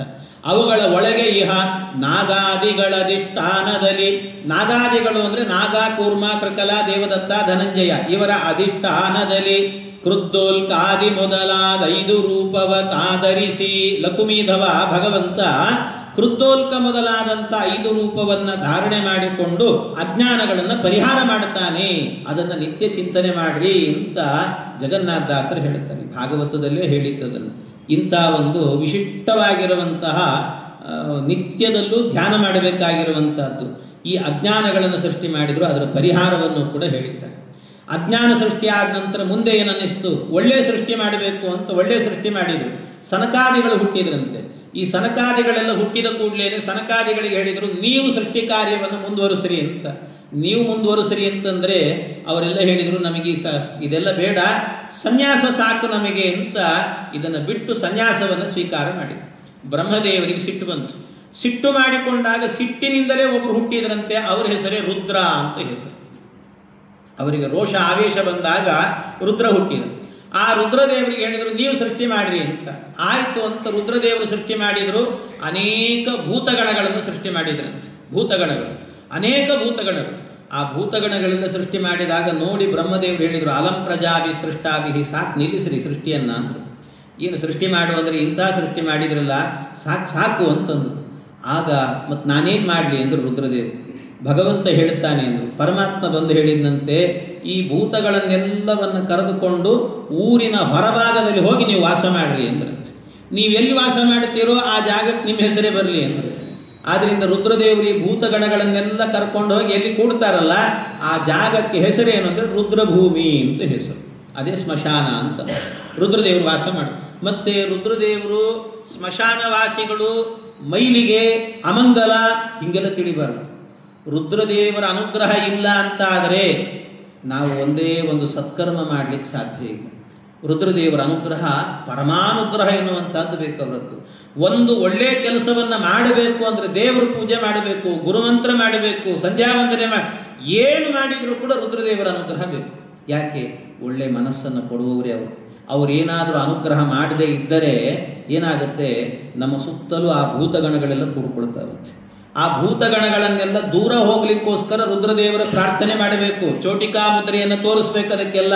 ಅದಕ್ಕೆ ಹೇಳೋದು, ಅಪಸರ್ಪಂತು ಯೇ ಭೂತ ಭುವಿ ಸಂಸ್ಥಿತಾ ಯೇ ಭೂತ ವಿಘ್ನಕರ್ತಾರಃ ತೇ ನಶ್ಯಂತು ಶಿವಾಜ್ಞಯ ತೇ ನಶ್ಯಂತು. ರುದ್ರದೇವರ ಆಜ್ಞೆಯಿಂದ ಎಲ್ಲ ದೂರ ಹೋಗಲಿ ಅಂತ ಪ್ರಾರ್ಥನೆ ಮಾಡೋದು. ಆದ್ರಿಂದ ನಿತ್ಯ ನಾವು ಹೇಳುವ ಮಂತ್ರ ಅಂದರೆ ರುದ್ರದೇವರು ಅಂದರೆ ಅಷ್ಟು ಮಹಾತ್ಮರು. ಆದ್ರಿಂದ ನಾವೆಲ್ಲ ಹೇಳಬೇಕಾದ್ದು ಹರಿ ಸರ್ವೋತ್ತಮ, ವಾಯು ಜೀವೋತ್ತಮ, ಅದರ ಜೊತೆಗೆ ಶಿವ ವೈಷ್ಣವೋತ್ತಮ ಅಂತ ಚಿಂತನೆ ಮಾಡಬೇಕಂತ. ರುದ್ರದೇವರು ಅಂದರೆ ಮಹಾವೈಷ್ಣವರು ಅಂತ ಪುರಂದರದಾಸರು ಅದನ್ನೇ ಹೇಳ್ತಾರೆ. ಕೊರಳಲ್ಲಿ ಭಸ್ಮ ರುದ್ರಾಕ್ಷಿ ಧರಿಸಿದ ಪರಮ ವೈಷ್ಣವನು ನೀನೇ ಅಂತ ಹೇಳುತ್ತಾರೆ. ಅಂಥ ಮಹಾತ್ಮರು ರುದ್ರದೇವರು. ಅವರ ಬಗ್ಗೆ ಅಮಂಗಲ ಅನ್ನುವಂಥ ಭಾವ ಬರಬಾರದು ಅಂತ ಹೇಳ್ತಾರೆ. ಅವರು ಹೋದರು. ಆಮೇಲೆ ಬ್ರಹ್ಮದೇವರು ತಮ್ಮ ದೇಹದಿಂದಲೇನೆ 2 ಭಾಗಗಳನ್ನು ತೆಗೆದು ಒಂದು ಕಡೆ ಗಂಡು ಇನ್ನೊಂದು ಕಡೆ ಹೆಣ್ಣನ್ನು ಸೃಷ್ಟಿ ಮಾಡಿದ್ರಂತೆ. ಅದೇನೆ ಸ್ವಯಂಭೂಮನು ಶತರೂಪಾದೇವಿ ಅಂತ. ಅವರಿಬ್ಬರಿಗೂ ನೀವು ಸೃಷ್ಟಿ ಮಾಡಿ ಅಂತ ಹೇಳಿದರು. ನೀವು ಸೃಷ್ಟಿ ಮಾಡಿ ಅಂದಾಗ ಅವರು ಸೃಷ್ಟಿ ಕಾರ್ಯವನ್ನು ಆರಂಭ ಮಾಡಿದರು. ಮಾಡಲಿಕ್ಕೆ ಅಂತ ಹೋದರೆ ಎಲ್ಲಿ ಮಾಡಬೇಕು? ಭೂಮಿಯಲ್ಲಿ ಮಾಡ್ರಿ ಅಂದಾಗ ಭೂಮಿ ಸಿಗ್ತಾ ಇಲ್ಲ. ಘನೋದಕ ಸಮುದ್ರದ ಒಳಗೆ ಮುಳುಗಿದೆ. ಆಗ ಆ ಸಮುದ್ರದಿಂದ ಭೂಮಿಯನ್ನು ಮೇಲೆತ್ತಬೇಕು ಅಂತ ಭಗವಂತನನ್ನ ಪ್ರಾರ್ಥನೆ ಮಾಡಿದಾಗ ಬ್ರಹ್ಮದೇವರ ಮೂಗಿನ ಹೊರಳೆಯಿಂದಾಗಿ ಒಂದು ಸಣ್ಣ ಹಂದಿ ಮರಿ ಕೆಳಗೆ ಬಿತ್ತಂತೆ. ನೋಡ್ತಾ ಇದ್ದಂತೆ ಬೃಹದಾಕಾರವಾಗಿ ಬೆಳೆದು ಬಿಡ್ತಾ ಹಂದಿ ಮರಿ. ಬೃಹದಾಕಾರವಾಗಿ ಬೆಳೆದು ವರಾಹ ಅನ್ನುವ ರೂಪದಿಂದ ಬಂದು ಭಗವಂತ ಅದನ್ನು ಮೇಲೆತ್ತಿದ. ಎತ್ತುವಾಗ ಒಬ್ಬ ಹಿರಣ್ಯಾಕ್ಷ ಅಂತ ಒಬ್ಬ ದೈತ್ಯ, ಆ ದೈತ್ಯ ಬಂದು ತಡದಂತೆ ಅವನನ್ನ ಕೋರೆ ಹಲ್ಲಿಂದ ಚುಚ್ಚಿ ಅವನ ಸಂಹಾರವನ್ನು ಮಾಡಿದಂತೆ ಭಗವಂತ. ಇಷ್ಟಾದ ನಂತರ ಅವನ ಸಂಹಾರ ಮಾಡಿ ಭೂಮಿಯನ್ನು ಮೇಲಿಟ್ಟು ಉದ್ಧಾರ ಮಾಡಿದ. ಇದಾದ ಮೇಲೆ ಪರೀಕ್ಷಿತ್ ಮಹಾರಾಜರು ಕೇಳ್ತಾರೆ, ಸ್ವಾಮಿ ನನಗೆ ಈ ಹಿರಣ್ಯಾಕ್ಷನನ್ನು ಕೊಂದು ಭೂಮಿಯನ್ನು ಮೇಲೆತ್ತಿಟ್ನಲ್ಲ ವರಾಹರೂಪಿ ಭಗವಂತ, ಆ ಕಥೆ ಹೇಳ್ರಿ ಅಂತ. ಆಯಿತು ಅಂತ ಮುಂದುವರಿಸಿದ್ರು. ಈಗಾಗಲೇ ಹೇಳಿದ್ದಾರೆ ಈ ಕಥೆಯನ್ನು, ಮತ್ತೊಂದು ಸರ್ತಿ ಹೇಳ್ತಾರೆ. ಏನು ಅಂದರೆ, ಹಿಂದೆ ಒಮ್ಮೆ ಈ ದಿತಿ ಅಂತ ಒಬ್ಬಳು ಕಶ್ಯಪರ ಹೆಂಡತಿ, ಆ ದಿತಿದೇವಿ ಏನು ಮಾಡಿದ್ಲಂತೆ, ಅಕಾಲದಲ್ಲಿ ಸಂಧ್ಯಾಕಾಲದಲ್ಲಿ ಗರ್ಭಧಾರಣೆ ಮಾಡಬೇಕು ಅನ್ನುವ ಬಯಕೆ ಬಂತಂತೆ. ಅದಕ್ಕೆ ಸಂಧ್ಯಾಕಾಲದಲ್ಲಿ ಗರ್ಭಧಾರಣೆ ಮಾಡಲಿಕ್ಕೆ ಒತ್ತಾಯ ಮಾಡಿದಾಗ ಕಶ್ಯಪರು ಬೇಡ ಅಂದರು, ಕೇಳಲಿಲ್ಲ, ಗರ್ಭಧಾರಣೆ ಮಾಡಿದ್ರು. ಆದರೆ ಆ ಕಾಲ ಇದೆ ಅಲ್ವಾ, ಆ ಕಾಲದಲ್ಲಿ ಸಂಧ್ಯಾಕಾಲದಲ್ಲಿ ಚತ್ವಾರಿ ಕಲು ಕರ್ಮಾಣಿ ಸಂಧ್ಯಾಕಾಲೇ ವಿವರ್ಜಯೇತ್, 4 ಕೆಲಸಗಳನ್ನು ಮುಖ್ಯ ಮಾಡಬಾರದಂತೆ ಸಾಯಂಕಾಲದ ಹೊತ್ತಲ್ಲಿ. ಯಾವ್ದ್ಯಾವುದು? ಆಹಾರಂ ಮೈಥುನಂ ನಿದ್ರಾ ಸ್ವಾಧ್ಯಾಯಂಚ ಚತುಷ್ಟಕಂ. ಆಹಾರಂ, ಸಾಯಂಕಾಲ ಆದ ಕೂಡಲೇ ಆಹಾರವನ್ನು ಸ್ವೀಕಾರ ಮಾಡಬಾರ್ದು. ಯಾಕೆಂದರೆ ಆಹಾರವನ್ನು ಸಾಯಂಕಾಲದ ಹೊತ್ತಲ್ಲಿ ತಿಂದರೆ ಆಹಾರ ಜಾಯತೆ ವ್ಯಾಧಿ, ವ್ಯಾಧಿ ರೋಗ ರುಜಿನಗಳೆಲ್ಲ ಬರೋದು ಅದರಿಂದಲೇ. ಅದರಿಂದ ಸಾಯಂಕಾಲದ ಹೊತ್ತಲ್ಲಿ ಅದು ರುದ್ರದೇವರು ಸಂಚಾರ ಮಾಡುವ ಕಾಲ, ಆದ್ದರಿಂದ ಆಹಾರ ಸ್ವೀಕಾರ ಮಾಡಬಾರದು. ಸಂಧ್ಯಾ ವಂದನೆ, ಪಾರಾಯಣ ಇತ್ಯಾದಿಗಳನ್ನು ಮಾಡುತ್ತಿರಬೇಕು. ಆಮೇಲೆ ಇನ್ನೊಂದೇನು ಅಂದರೆ ಮೈಥುನ, ಅದು ಗರ್ಭವನ್ನು ಧಾರಣೆ ಮಾಡಿದರೆ ಕ್ರೂರ ಗರ್ಭಶ್ಚ ಮೈಥುನೇ, ಆ ಕಾಲದಲ್ಲಿ ಮಕ್ಕಳನ್ನು ಪಡೆದರೆ ಕೆಟ್ಟ ಮಕ್ಕಳು ಹುಡ್ತಾರಂತೆ, ದುಷ್ಟರು ಹುಡ್ತಾರೆ. ಆದ್ದರಿಂದ ಕ್ರೂರ ಗರ್ಭ ಅನ್ನುವಂಥದ್ದು. ಇನ್ನಷ್ಟೇ ಇಲ್ಲ, ನಿದ್ರಾ, ಸಾಯಂಕಾಲದ ಹೊತ್ತಲ್ಲಿ ನಿದ್ದೆಯನ್ನು ಮಾಡಬಾರದು. ಯಾಕೆ ಅಂದರೆ ಸಾಯಂಕಾಲ ಲಕ್ಷ್ಮೀದೇವಿ ಬರುವಂಥ ಕಾಲ ಅಂತ. ಲಕ್ಷ್ಮೀದೇವಿ ಎಲ್ಲರ ಮನೆಗಳಿಗೂ ಕೂಡ ನನ್ನನ್ನು ಕರೀತಾರೆ, ನನ್ನ ಭಕ್ತರು ದೀಪ ಹಚ್ಚಿ ಭಾಗ್ಯದ ಲಕ್ಷ್ಮೀ ಬಾರಮ್ಮ ಅಂತ ಕರೀತಿರ್ತಾರೆ, ನನ್ನನ್ನು ಹೋಗಬೇಕು ಅಂತ ಹೋಗ್ತಿರ್ತಾಳಂತ. ನಾವೇನಾದರೂ ಮಲಿಗೆ ಬಿಟ್ಟಿದ್ರೆ, ಬಾಗಿಲು ಹಾಕಿರ್ತೀವಿ ಮಲಿಗೆ ಬಿಟ್ಟಿರ್ತೀವಿ ಅಂದರೆ ನಮ್ಮ ಮನೆಗೆ ಬರಲ್ಲ ಅಂತೇನಿಲ್ಲ, ಬರ್ತಾಳೆ ಲಕ್ಷ್ಮೀದೇವಿ, ನೋಡ್ತಾಳೆ. ಬಾಗಿಲು ಹಾಕಿತ್ತು ಅಂದರೆ ಪಾಪ ಮಲಗಿದ್ದಾರೆ, ಡಿಸ್ಟರ್ಬ್ ಮಾಡೋದು ಬೇಡ ಅಂತ ಪಕ್ಕದ ಮನೆಗೆ ಹೋಗಿಬಿಡ್ತಾಳೆ ಅಷ್ಟೆ. ಆದ್ದರಿಂದಾಗಿ ಯಾವಾಗಲೂ ಸಾಯಂಕಾಲದ ಹೊತ್ತಿನಲ್ಲಾಗಬೇಕಾದ್ರೆ ನಿದ್ದೆ ಮಾಡಬಾರದು. ನಿದ್ರೆಯ ಕ್ರಿಯತೆ ಶ್ರೀಹಿ, ಲಕ್ಷ್ಮೀದೇವಿ ಹೊರಟೋಗ್ತಾಳೆ. ಸ್ವಾಧ್ಯಾಯೇ ಮರಣಂ ಧ್ರುವಂ, ಹೊಸದಾಗಿ ವೇದ ಪಾಠವನ್ನು ಕೇಳಬಾರದು. ಮೊದಲೇ ಕೇಳಿದ್ದನ್ನು ಓದ್ಬೋದು, ಆದರೆ ಹೊಸದಾಗಿ ವೇದ ಪಾಠ ಕೇಳಬಾರ್ದಂತೆ. ಆಗ ಕೇಳಿದರೆ ಆಯುಷ್ಯ ಕ್ಷೀಣ ಆಗತ್ತೆ ಅಂತ ಹೇಳ್ತಾರೆ. ಅದಕ್ಕೋಸ್ಕರವಾಗಿ ಅದನ್ನು, ಆದರೆ ಆ ಕಾಲದಲ್ಲೇ ಗರ್ಭಧಾರಣೆ ಮಾಡಿದ್ದು ದಿತಿದೇವಿ. ಅದರಿಂದ ಕ್ರೂರ ಗರ್ಭ, 2 ಕೆಟ್ಟ ಮಕ್ಕಳು ಹುಟ್ಟಿದ್ರಂತೆ. ಯಾರದು 2 ಕೆಟ್ಟ ಮಕ್ಕಳು ಅಂತ ಹೇಳಿದರೆ ಹಿರಣ್ಯಾಕ್ಷ, ಹಿರಣ್ಯಕಶಿಪು ಅಂತ. ಇಬ್ಬರದ್ದು ಹೆಸರು ನೋಡಿ ಹೇಗಿದೆ, ಒಂದು ಹಿರಣ್ಯಾಕ್ಷ, ಇನ್ನೊಬ್ಬ ಹಿರಣ್ಯಕಶಿಪು ಅಂತ. ಸಂಸ್ಕೃತದಲ್ಲಿ ಅರ್ಥ ಏನು ಗೊತ್ತಾ? ಅಕ್ಷ ಅಂದರೆ ಕಣ್ಣು ಅಂತ ಅರ್ಥ, ಹಿರಣ್ಯ ಅಂದರೆ ಬಂಗಾರ ಅಂತ ಅರ್ಥ. ಅವನಿಗೆ ಯಾವಾಗಲೂ ಕೂಡ ಮತ್ತೊಬ್ಬರ ಮನೆಯ ಬಂಗಾರದ ಮೇಲೆ ಕಣ್ಣಿರ್ತಿತ್ತಂತೆ, ಆದ್ದರಿಂದ ಅವನಿಗೆ ಹಿರಣ್ಯಾಕ್ಷ ಅಂತ ಹೇಳ್ತಾರೆ. ಇವನು ಕಶಿಪು, ಸಂಸ್ಕೃತದಲ್ಲಿ ಕಶಿಪು ಅಂದರೆ ಅರ್ಥ ಏನು ಎಲ್ಲರೂ ತಿಳ್ಕೊಂಡಿದ್ದಾರೆ, ಹಿರಣ್ಯ ಕಶ್ಯಪ ಅಂತಾರೆ. ಹಿರಣ್ಯ ಕಶ್ಯಪ ಅಲ್ಲ, ಅವನ ಹೆಸರು ಹಿರಣ್ಯ ಕಶಿಪು ಅಂತ ಹೆಸರು ಅವನದ್ದು. ಅದರಿಂದ ಹಿರಣ್ಯ ಕಶಿಪು ಇದ್ದಾನೆ. ಆ ಕಶಿಪು ಅಂದರೆ ಸಂಸ್ಕೃತದಲ್ಲಿ ತಲೆದಿಂಬು ಅಂತ, ಪಿಲ್ಲೋ, ತಲೆದಿಂಬು ಅಂತ ಅರ್ಥ. ಅವನೇನು ಮಾಡ್ತಿದ್ದಂತೆ, ಮತ್ತೊಬ್ಬರ ಮನೆ ಬಂಗಾರವನ್ನು ಲೂಟಿ ಹೊಡ್ಕೊಂಡ್ಬಂದು ತಲೆ ಕೆಳಗೆ ಇಟ್ಕೊಂಡು ಮಲಗ್ತಿದ್ದಂತ. ಆದ್ರಿಂದ ಅವನಿಗೆ ಹಿರಣ್ಯಕಶಿಪು ಅಂತ ಹೆಸರು. ಹೀಗೆ ಹಿರಣ್ಯಕಶಿಪು, ಹಿರಣ್ಯಾಕ್ಷ ಅಂತ. ಇವನು ಹುಟ್ಟುವಾಗಲೇ ಏನಾಯ್ತಂತೆ, ಮೇಲೆ ಈ ಜಯ ವಿಜಯರಿಬ್ಬರು ಕೂಡ ಸನಕಾದಿಗಳನ್ನ ವೈಕುಂಠಕ್ಕೆ ಹೋಗಬೇಕು ಬಿಡು ಅಂದರೆ ಬಿಡ್ಲಿಲ್ಲ. ಸಿಟ್ಟಿನಿಂದ ಶಾಪ ಹಾಕಿದ್ರು, 3 ಬಾರಿ ರಾಕ್ಷಸರಾಗಿ ಅಂತ. ಅದಕ್ಕೆ ಭಗವಂತನು ಕೂಡ ಬಂದು ಹೇಳಿದ, ಬ್ರಾಹ್ಮಣರು ಕೊಟ್ಟ ಶಾಪವನ್ನು ಸ್ವೀಕಾರ ಮಾಡಬೇಕು ಅಂತ ಹೇಳಿ ಅವರನ್ನು ಕೆಳಗೆ ಹುಟ್ಟುವಂತೆ ಮಾಡಿ. ಒಂದು ಅಂಶದಿಂದ ಅವರು ಬಂದ್ರಂತೆ. ಅವರು ದೇವತೆಗಳು ಯಾವತ್ತೂ ಕೂಡ ಅಲ್ಲಿಂದ ಬಂದರು ಅಂದರೆ ಪೂರ್ಣವಾಗಿ ವೆಕೆಟ್ ಆದ್ರು ಅಂತ ತಿಳಿಬಾರ್ದಲ್ಲಿ, ಒಂದು ಅಂಶದಿಂದ ಬಂದಿರ್ತಾರಂತಷ್ಟೇ. ಅವರಿಗೆ ಮತ್ತೆ ರಾಕ್ಷಸರಾಗಿ ಅಂದರೆ ರಾಕ್ಷಸರೇ ಆಗಲ್ಲ ದೇವತೆಗಳು. ದೇವತೆಗಳಿಗೆ ರಾಕ್ಷಸರಾಗುವುದು ಅಂದರೆ ರಾಕ್ಷಸರ ದೇಹದಲ್ಲಿ ವಾಸ ಮಾಡೋದು ಅಂತ ಅಷ್ಟೇ ಅರ್ಥ. ಒಂದೇ ದೇಹ, ಆ ದೇಹದ ಒಳಗೆ ರಾಕ್ಷಸ ಇರ್ತಾನೆ, ಅವನ ಜೊತೆಗೆ ಇವರು ವಾಸ ಮಾಡಬೇಕು. ದೇವತೆಗಳೇ ರಾಕ್ಷಸರಾಗುವುದು ಅಂತಿಲ್ಲ. ರಾಕ್ಷಸ ಆಗುವ ಶಾಪ ಎಲ್ಲೆಲ್ಲಿ ಬರ್ತದೋ ಅಲ್ಲೆಲ್ಲ ಕಡೆಯಲ್ಲೂ ಕೂಡ ದೇವತೆಗಳು ರಾಕ್ಷಸರಾದರು ಅಂತ ತಿಳ್ಕೋಬಾರ್ದು. ಮಧ್ವಾಚಾರ್ಯದೆಲ್ಲ ಬರೀತಾರೆ. ಹಾಗಾಗಿ ಅವರು ದೇವತೆಗಳ ಒಳಗೆ ಅಂದರೆ ಆ ರಾಕ್ಷಸರ ಒಳಗೆ ಹೋಗ್ತಾರೆ ಅಷ್ಟೇ, ಅವರು ಪ್ರವೇಶ ಮಾಡ್ತಾರೆ, ಅವ್ರ ಜೊತೆಗೆ ವಾಸ ಅಲ್ಲ. ಅದೇನು ದೊಡ್ಡ ಕಷ್ಟ, ಅದೇ ಬಹಳ ಕಷ್ಟ. ಯಾಕೆಂದರೆ ರಾಕ್ಷಸರು ಇದ್ದ ದೇಹದಲ್ಲಿ ಇರಬೇಕು ಅಂದರೆ ಎಷ್ಟು ಕಷ್ಟ ಆಗ್ತದೆ ಹೇಳಿ. ನಮಗೆ ಬಿಡ್ರಿ, ರಾಕ್ಷಸರು ಇದ್ದ ದೇಹ ಅಲ್ಲ. ಈಗಾಗಲೇ ಹುಬ್ಬಳ್ಳಿಯಲ್ಲಿ ಅಲ್ಲಿ ಇಲ್ಲಿ ನೋಡಿದರೆ ರಾಕ್ಷಸರ ವಟಾರಗಳೇ ಜಾಸ್ತಿ ಆಗಿದ್ದಾರೆ. ಅವರಿರೋ ವಟಾರದಲ್ಲಿ ಇರಲಿಕ್ಕೆ ನಮಗೆ ಹೆದರಿಕೆ ಆಗ್ತಿರ್ತದೆ. ಅಂತಾದ್ರಲ್ಲಿ ಒಂದೇ ದೇಹದಲ್ಲಿ ವಾಸ ಮಾಡಬೇಕು ಅಂದರೆ ಹೇಗಿರ್ತದೆ ಹೇಳ್ರಿ ಅನ್ನು. ಅದರಿಂದಾಗಿ ಬಹಳ ಕಷ್ಟ ಅದೆಲ್ಲ. ಅಂಥ ವಾಸವನ್ನು ಕೊಟ್ಟರಂತೆ. ಆಗ ಹುಟ್ಟಿದಂಥ ಹಿರಣ್ಯಾಕ್ಷ ಅವನೇನು ಮಾಡ್ತಿದ್ದಂತೆ, ಕಂಡವ್ರನ್ನೆಲ್ಲ ದಾರಿಯಲ್ಲಿ ಹೋಗ್ತಾ ಇದ್ದಾಗೆಲ್ಲ ಒಬ್ಬೊಬ್ಬರಿಗೆ ಕಪಾಳ ಕೊಡಿತಿದ್ನಂತೆ. ಕಪಾಳ ಕೊಡಿಯೋದು ಯಾಕೆ ಹೊಡೆದಿ ಅಂದರೆ ನನ್ನ ಜೊತೆ ಯುದ್ಧ ಮಾಡಬಾ ಅಂತಿದ್ನಂತೆ. ಯುದ್ಧ ಮಾಡು ಅನ್ನೋದು. ಅದಕ್ಕೆ ಎಲ್ಲ ಹೇಳ್ತಿದ್ರಿಲ್ಲಪ್ಪ ನಿನ್ನ ಜೊತೆ ಯುದ್ಧ ಮಾಡಿ ನಾ ಸೋತಿದ್ದೀನಿ ಅಂತ ಹೇಳ್ಬಿಟ್ಟು ಹೋಗಿಬಿಡ್ತಿದ್ರು ಅವರು. ಇವನಿಗೆ ಯುದ್ಧ ಮಾಡ್ಲಿಕ್ಕೆ ಯಾರೂ ಸಿಗ್ತಾ ಇಲ್ಲ. ಯಾರೂ ಸಿಗದೇ ಇದ್ದಾಗ ಕೊನೆಗೆ ಏನು ಮಾಡಿದ್ನಂತೆ ಇವನು, ಒಂದು ಸರ್ತಿ ಹೋಗಿ ಸಮುದ್ರಕ್ಕೆ ಹೋಗಿ ಸಮುದ್ರದ ನೀರನ್ನು ಪಟ ಪಟ ಪಟ ಹೊಡಿಲಿಕ್ಕೆ ಶುರು ಮಾಡಿದ. ಒಳಗಿದ್ದ ವರುಣ ಮೇಲೆ ಬಂದಂತೆ. ಒಳಗಿದ್ದ ವರುಣ ಮೇಲೆ ಬಂದು ವರುಣ ಹೇಳಿದ್ನಂತೆ, ಯಾಕೋ ಹೊಡಿತಿದ್ದಿ ನೀನು, ನನ್ನ ಜೊತೆ ಯುದ್ಧ ಮಾಡಬಾ ಅನ್ನಂತ. ಇವನಿಗೊಂದು ಯುದ್ಧದ ಹುಚ್ಚು ಇವನಿಗೆ. ಅದಕ್ಕೆ ಯುದ್ಧ ಮಾಡು ಅಂದಾಗ ವರುಣ ಹೇಳಿದ, ನಾನು ನಿನಗೆ ಜಯಪತ್ರ ಬರೆದು ಕೊಟ್ಬಿಡ್ತೀನಿ, ನಾನು ಯುದ್ಧ ಮಾಡ್ಲಿಕ್ಕಾಗಲ್ಲ, ತಗೊಂಡು ಹೋಗು ಅಂತಂದ. ಅದಕ್ಕೆ ಇಲ್ಲ ಒಂದು ನೀನು ಯುದ್ಧ ಮಾಡಬೇಕು, ಇಲ್ಲ ಅಂದರೆ ನನ್ನ ಜೊತೆಗೆ ಯುದ್ಧ ಮಾಡುವಂಥ ವ್ಯಕ್ತಿಯನ್ನು ಸೂಚಿಸ್ಬೇಕು ನೀನು ಅಂತ ಹೇಳಿದ. ಏನು ಮಾಡೋದು, ಕಡೆಗೆ ವರುಣ ಹೇಳಿದ್ನಂತೆ, ನಾನಂತೂ ಯುದ್ಧ ಮಾಡ್ಲಿಕ್ಕೆ ಆಗಲ್ಲ, ಒಂದು ಕೆಲಸ ಮಾಡಿ, ನಿನ್ನ ಜೊತೆಗೆ ಯುದ್ಧ ಮಾಡೋ ಸಾಮರ್ಥ್ಯ ಅಂತ ಇರೋದು ಅಂದರೆ ನಮ್ಮ ಅಳಿಯಂದ್ರಿಗಿದೆ ಅಂತಂದು. ಅವ್ರ ಅಳಿಯಂದ್ರಿ ಅಂದರೆ ಯಾರು? ಭಗವಂತ. ಲಕ್ಷ್ಮೀದೇವಿನ ಕೊಟ್ಟಿದ್ದಾನಲ್ಲ ಪರಮಾತ್ಮನ. ಹಾಗಾಗಿ ನಮ್ಮ ಅಳಿಯಂದ್ರಿಗಿದೆ ಅಂತ ಹೇಳಿದ. ಡೈರೆಕ್ಟಾಗಿ ಹೇಳ್ಬೋದಿತ್ತು ದೇವರು ಅಂತ ಹೇಳ್ಬೋದಿತ್ತು. ದೇವತೆಗಳಿಗೆಲ್ಲ ಒಂದು ಖುಷಿ ಅಂತೆ, ಇಂಡೈರೆಕ್ಟಾಗಿ ಹೇಳೋದೇ ಒಂದು ಆನಂದ ಅವರಿಗೆ. ಅಂದರೆ ಡೈರೆಕ್ಟಾಗಿ ದೇವರಿದ್ದಾನಲ್ಲ ಅವನ ಜೊತೆಗೆ ಯುದ್ಧ ಮಾಡೋದಿಲ್ಲ. ಮತ್ತೇನಂದ್ರು ನನ್ನ ಅಳಿಯ ಅಂತಂದ್ರು. ಆ ಅಳಿಯ ಯಾರು ಅಂತ ಕೇಳಿದಾಗ ಮತ್ತೆ ಭಗವಂತ ಲಕ್ಷ್ಮೀಪತಿ ಅಂದರು. ಲಕ್ಷ್ಮೀಪತಿ ಯಾರು? ನಾರಾಯಣ. ಹೀಗೆಲ್ಲ ಹೇಳ್ತಾ ಹೋದ್ರಂತೆ. ಅದು ಇಂಡೈರೆಕ್ಟ್ ಸ್ಪೀಚ್ ಇರ್ತದಲ್ವ, ಅದು ಯಾವಾಗಲೂ ದೇವತೆಗಳಿಗೆ ಖುಷಿ ಕೊಡ್ತದಂಥದ್ದು. ಖುಷಿ ಅದು ಯಾಕೆ ಅಂದರೆ ನಮಗೂ ಅಷ್ಟೇನೆ, ನಮಗೆ ಡೈರೆಕ್ಟಾಗಿ ಹೇಳಿದರೆ ಅಷ್ಟು ಸಂತೋಷ ಆಗೋದಿಲ್ಲ, ಇಂಡೈರೆಕ್ಟಾಗಿ ಹೇಳಿದರೆ ಬಹಳ ಆನಂದ ಆಗ್ತಿರ್ತದಂತ ನಮಗೆ. ಯಾವ ರೀತಿ ಅಂದರೆ ಉದಾಹರಣೆಗೆ ಹೇಳ್ತೀನಿ ನೋಡಿ ನಿಮಗೆ. ಈಗ ಭಗವಂತನಿಗೆ ಮುಕುಂದ ಅಂತ ಹೆಸರು. ಮುಕುಂದನಿಗೆ ಮಂಗಳಂ ಜಯ ಮಂಗಳಂ, ಮಂಗಳಂ ಮಂಗಳಂ ಅಂದರೆ ಮುಕುಂದನಿಗೆ ಮಂಗಳ ಅಂದರೆ ಹೌದೌದು ಮುಕುಂದನಿಗೆ ಮಂಗಳ, ಸರಿ ಸಂತೋಷ ಆಯಿತು. ಆದರೆ ಇದನ್ನೇ ದಾಸರು ಹೇಳುವಾಗ ಹೇಗೆ ಹೇಳ್ತಾರೆ ಗೊತ್ತಾ, ಬಹಳ ವಿಚಿತ್ರ. ಅಂದಕ ನನುಜನ ಕಂದನ ತಂದೆಯ ಕೊಂದನ ಶಿರದಲ್ಲಿ ನಿಂದವನ, ಚಂದದಿ ಪಡೆದನ ನಂದನೆಗಳನ್ನೆಲ್ಲರವಿಂದ ಧರಿಸಿದ ಮುಕುಂದನಿಗೆ ಮಂಗಳಂ ಜಯ ಮಂಗಳಂ, ಮಂಗಳಂ ಶುಭ ಮಂಗಳಂ.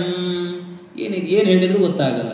ಅಂದಕ ನನುಜಾನ ಕಂದನ ತಂದೆಯ ಕೊಂದನ ಶಿರದಲ್ಲಿ ನಿಂದವನ. ಏನು ಎಷ್ಟು ಚೆನ್ನಾಗಿದೆ ಗೊತ್ತಾ. ಅಂಧಕನ, ಅಂಧಕ ಅಂದರೆ ಧೃತರಾಷ್ಟ್ರ ಅಂತ ಅರ್ಥ. ಅಂಧಕನ ಅನುಜ ಅಂದರೆ ಪಾಂಡುರಾಜ ಅಂತ ಅರ್ಥ. ಅಂಧಕನ ಅನುಜನ ಕಂದನ, ಪಾಂಡುವಿನ ಕಂದ ಅಂದರೆ ಮಗ ಧರ್ಮರಾಜ ಅಂತ ಅರ್ಥ. ಕಂದನ ತಂದೆಯ, ಅವನ ತಂದೆ ಅಂದರೆ ಅವನು ಯಾರ ಅವತಾರ? ಯಮನ ಅವತಾರ, ಆದ್ರಿಂದ ಯಮ ಅಂತ ಅರ್ಥ. ಯಮನ ಕೊಂದನ, ಯಮನನ್ನು ನಿಯಮನ ಮಾಡತಕ್ಕಂಥವನು ಯಾರು ಅಂದರೆ ರುದ್ರ ಅಂತ ಅರ್ಥ. ಆ ರುದ್ರನ ಶಿರದಲ್ಲಿ ನಿಂದವನ, ಅವನ ತಲೆಯಲ್ಲಿ ನಿಂತವನು ಅಂದರೆ ಚಂದ್ರ ಅಂತ ಅರ್ಥ. ಆ ಚಂದ್ರನನ್ನ ಚಂದದಿ ಪಡೆದನ, ಚಂದ್ರನನ್ನ ಪಡೆದವನು ಅಂದರೆ ಯಾರು ಅಂದರೆ ವರುಣ. ಯಾಕೆಂದ್ರೆ ಸಮುದ್ರ ಮಥನದಲ್ಲಿ ಹುಟ್ಟಿದವನು ಅವನು, ಆದ್ರಿಂದ ವರುಣ ಅಂತ. ವರುಣನ ನಂದನೆ, ನಂದನೆ ಅಂದರೆ ಮಗಳು ಅಂತ ಅರ್ಥ. ಆ ಮಗಳು ಯಾರು ಅಂದರೆ ಲಕ್ಷ್ಮೀದೇವಿ. ಆ ಮಗಳನ್ನ ಪಡೆದವನು ಅಂದರೆ ಹೆಂಡತಿಯನ್ನಾಗಿ ಮಾಡಿಕೊಂಡ ಮುಕುಂದನಿಗೆ ಮಂಗಳಂ ಜಯ ಮಂಗಳಂ. ನೋಡಿ ಒಂದ್ಸರ್ತಿ ಆ ಅರ್ಥವನ್ನ ಅನುಸಂಧಾನ ಮಾಡಿ ಡೈರೆಕ್ಟ್ ಸ್ಪೀಚ್ ಅಲ್ಲ ಇಂಡೈರೆಕ್ಟ್ ಹೇಳುವಾಗ ಎಷ್ಟೋ ಜನರು ನಕ್ಕರು ಒಂದ್ಸರ್ತಿ. ಅಂದ್ರೆ ಆನಂದ ಆಯ್ತೋ ಇಲ್ಲ. ಇಂಡೈರೆಕ್ಟ್ ಸ್ಪೀಚ್ ಆನಂದ ಆಗ್ತದೆ ಯಾವಾಗಲೂ ಕೂಡ. ಹಾಗೆ ದೇವತೆಗಳಿಗೂ ಕೂಡ ಹಾಗೆ ಅಂತೆ. ಆದ್ರಿಂದ ಡೈರೆಕ್ಟ್ ಹೇಳಲಿಲ್ಲ, ದೇವರು ಅಂತ ಹೇಳಲಿಲ್ಲ, ನನ್ನ ಅಳಿಯ ಅಂತಂದ. ಸರಿ ಎಲ್ಲಿದ್ದಾನೆ ಅವನು ಅಂತಂದು. ಹಾಗೆಲ್ಲ ಸಿಗಲ್ಲ ಭಗವಂತ ಅಂದ್ರು. ಮತ್ತೇನು ಮಾಡಬೇಕು? ಒಂದು ಧ್ಯಾನ ಮಾಡಬೇಕು, ಇಲ್ಲ ಅಂದರೆ ಜಗತ್ತಿನಲ್ಲಿ ಅನರ್ಥ ಮಾಡಬೇಕು. ಅದಕ್ಕೆ ಧ್ಯಾನ ಮಾಡಿದರೆ ಸಿಗ್ತಾನೆ, ಅದೆಲ್ಲ ನನ್ನ ಕೈಲಾಗಲ್ಲ ಅಂದ ಈ ಹಿರಣ್ಯಕಶಿಪು. ಮತ್ತು ಅನರ್ಥ ಮಾಡಬೇಕು, ಅದನ್ನು ಮಾಡ್ತೀನಿ ಅಂದ. ಅದಕ್ಕೇನು ಮಾಡ್ತೀನಿ? ಇಡೀ ಭೂಮಿಯನ್ನೇ ಏನು ಮಾಡಿದಂತೆ ಚಾಪೆ ಸುತ್ತಿದಂತೆ ಸುತ್ತಿ ಅದನ್ನು ಸಮುದ್ರದಲ್ಲಿ ಮುಳುಗಿಸ್ಲಿಕ್ಕೆ ಹೋದಂತೆ. ಎಲ್ರಿಗೂ ಒಂದು ಗೊಂದಲ. ಯಾಕೆ ಅಂದರೆ ನಾವೆಲ್ಲ ಏನು ಮಾಡಿರ್ತೀವಿ ಅಂದರೆ ಸೈನ್ಸ್ ಓದಿರ್ತೀವಿ. ಸೈನ್ಸ್ ಓದ್ದವರಿಗೆಲ್ಲ ಭೂಮಿಯನ್ನು ಚಾಪೆ ಸುತ್ತಿದಂತೆ ಸುತ್ತೋದು ಅಂದರೆ ಏನರ್ಥ? ಯಾಕೆಂದರೆ ಭೂಮಿ ಇರೋದು ಕಿತ್ತಲೆ ಹಣ್ಣಿನ ಆಕಾರ, ಆದ್ದರಿಂದ ಹಣ್ಣನ್ನು ಸುತ್ತೋದಂದ್ರೆ ಹೆಂಗೆ ಸುತ್ತೋದದು ಅಂತ ಒಂದು ಸಂದೇಹ ಬರ್ತದೆ. ಅದಕ್ಕೆ ನಿಮ್ಮ ಸೈನ್ಸ್ ಬಿಡಬೇಕಿಲ್ಲಿ. ಏನಂದರೆ ಇದು ಭಾಗವತ. ಭಾಗವತದಲ್ಲಿ ಈ ಭೂಮಿ ಇರುವಂಥ ಆಕಾರ ಹೇಗೆ ಅಂತಂದರೆ, ಭೂಮಿ ಇರುವುದು ವೃತ್ತಾಕಾರದಲ್ಲಿದೆ. ವೃತ್ತಾಕಾರ ಅಂದರೆ ಹೇಗಿದೆ ಅಂತಂದರೆ, ಭೂಮಿ ಎನ್ನುವಂಥದ್ದು ಅದು ಕಿತ್ತಲೆ ಹಣ್ಣಿನ ಆಕಾರ ಅಲ್ಲ, ರೌಂಡ್ ಇರುವಂಥದ್ದು ಕಿತ್ತಲೆ. ಆದರೆ ಭೂಮಿ ಇರೋದು ಹೇಗಿದೆ ಅಂದರೆ ಹಪ್ಪಳದ ಆಕಾರದಲ್ಲಿದೆ. ಹಪ್ಪಳ ಚಪಾತಿ ಅಂತ ಮಾಡ್ತಿರಲ್ಲ, ಚಪಾತಿ ಒಬ್ಬೊಬ್ರು ಏನು ಮಾಡ್ತಾರೆ, ಬಹಳ ತೆಳ್ಳಗೆ ಮಾಡಿರ್ತಾರೆ, ಬಹಳ ಚೆನ್ನಾಗಿರ್ತದೆ ತಿನ್ನಲಿಕ್ಕೆ. ಇನ್ನು ಕೆಲವರು ಇರ್ತಾರೆ ಅವ್ರ ಸೈಜ್ ಅಂತೆ ಮಾಡಿಬಿಟ್ಟಿರ್ತಾರೆ. ಹಾಗೆ ಸ್ವಲ್ಪ ಭೂಮಿನೂ ಕೂಡ ಸ್ವಲ್ಪ ದಪ್ಪವಾಗೇ ಇದೆ ಅಂತ ಭೂಮಿ. ಹಾಗೆ ಇರುವಂತಹದ್ದು ಅದನ್ನೇನು ಮಾಡಿದ ಅಂದ್ರೆ ರೋಲ್ ಮಾಡಿದ ಅಂತ. ಭಾಗವತದ ಪ್ರಕಾರ ಇರುವಂತಹ ಭೂಮಿ ಅಂತ ಹೇಳಿದ್ರೆ ಕಿತ್ತಲೆ ಹಣ್ಣಲ್ಲ, ರೌಂಡ್ ಇದೆ, ವೃತ್ತಾಕಾರದಲ್ಲಿದೆ. ಆ ವೃತ್ತಾಕಾರವನ್ನು ಹಪ್ಪಳದಂತೆ ಇರುವುದನ್ನು ಸುರುಳಿ ಸುತ್ತಿದಂತೆ ಸುತ್ತಿದ್ರು. ಹಾಗೆ ಸುತ್ತಿ ಅದನ್ನೇನು ಮಾಡಿದಂತೆ ಮುಳುಗಿಸ್ಲಿಕ್ಕೆ ಹೋದ. ಆಗ ಭಗವಂತ ಮತ್ತೊಮ್ಮೆ ವರಾಹ ಅನ್ನುವ ಅವತಾರದಿಂದ ಬಂದ. ಆ ವರಾಹ ಅವತಾರದಿಂದ ಬಂದು ಪರಮಾತ್ಮ ಏನು ಮಾಡಿದಂತೆ ಇವನ ಜೊತೆಗೆ ಯುದ್ಧ ಮಾಡಿದಾಗ ಇವನನ್ನ ಕಿವಿಗೆ ಎಲ್ರಿಗೂ ಹೊಡಿತಿದ್ನಲ್ಲ ಕಪಾಳಕ್ಕೆವನು, ನಾನೊಂದು ಸರ್ತಿ ಹೊಡಿತೀನಿ ನೋಡು ಅಂತ ಹೊಡೆದ. ಅದು ಅಕಸ್ಮಾತ್ ಕಿವಿಗೆ ಬಿತ್ತು, ಏಟು ಬಿದ್ದು ಕೂಡಲೇ ರಕ್ತ ಬಂದು ಕೆಳಗೆ ಬಿದ್ದು ಸತ್ನಂತ. ಹೀಗೆ ಹಿರಣ್ಯಾಕ್ಷನ ಸಂಹಾರವನ್ನು ಮಾಡಿದ ಭಗವಂತ. ಇದೇನು 2 ಸರ್ತಿ ಹಿರಣ್ಯಾಕ್ಷನ ವಧೆ ವರಾಹ ಅವತಾರ ಕಥೆ ಹೇಳಿದ್ರು ಅಂತ ಅನಿಸುತ್ತೆ. ಮೊದಲು ಹೇಳಿದ್ದು ಹಿರಣ್ಯಾಕ್ಷನನ್ನ ಕೋರೆ ಹಲ್ಲಿಂದ ಚುಚ್ಚಿ ಕೊಂದ್ರು ಅಂತ. ಈಗ ಹೇಳ್ತಿದ್ದಾರೆ ಹಿರಣ್ಯಾಕ್ಷನನ್ನ ಕಿವಿಗೆ ಹೊಡೆದು ಕೊಂದ್ರು ಅಂತ.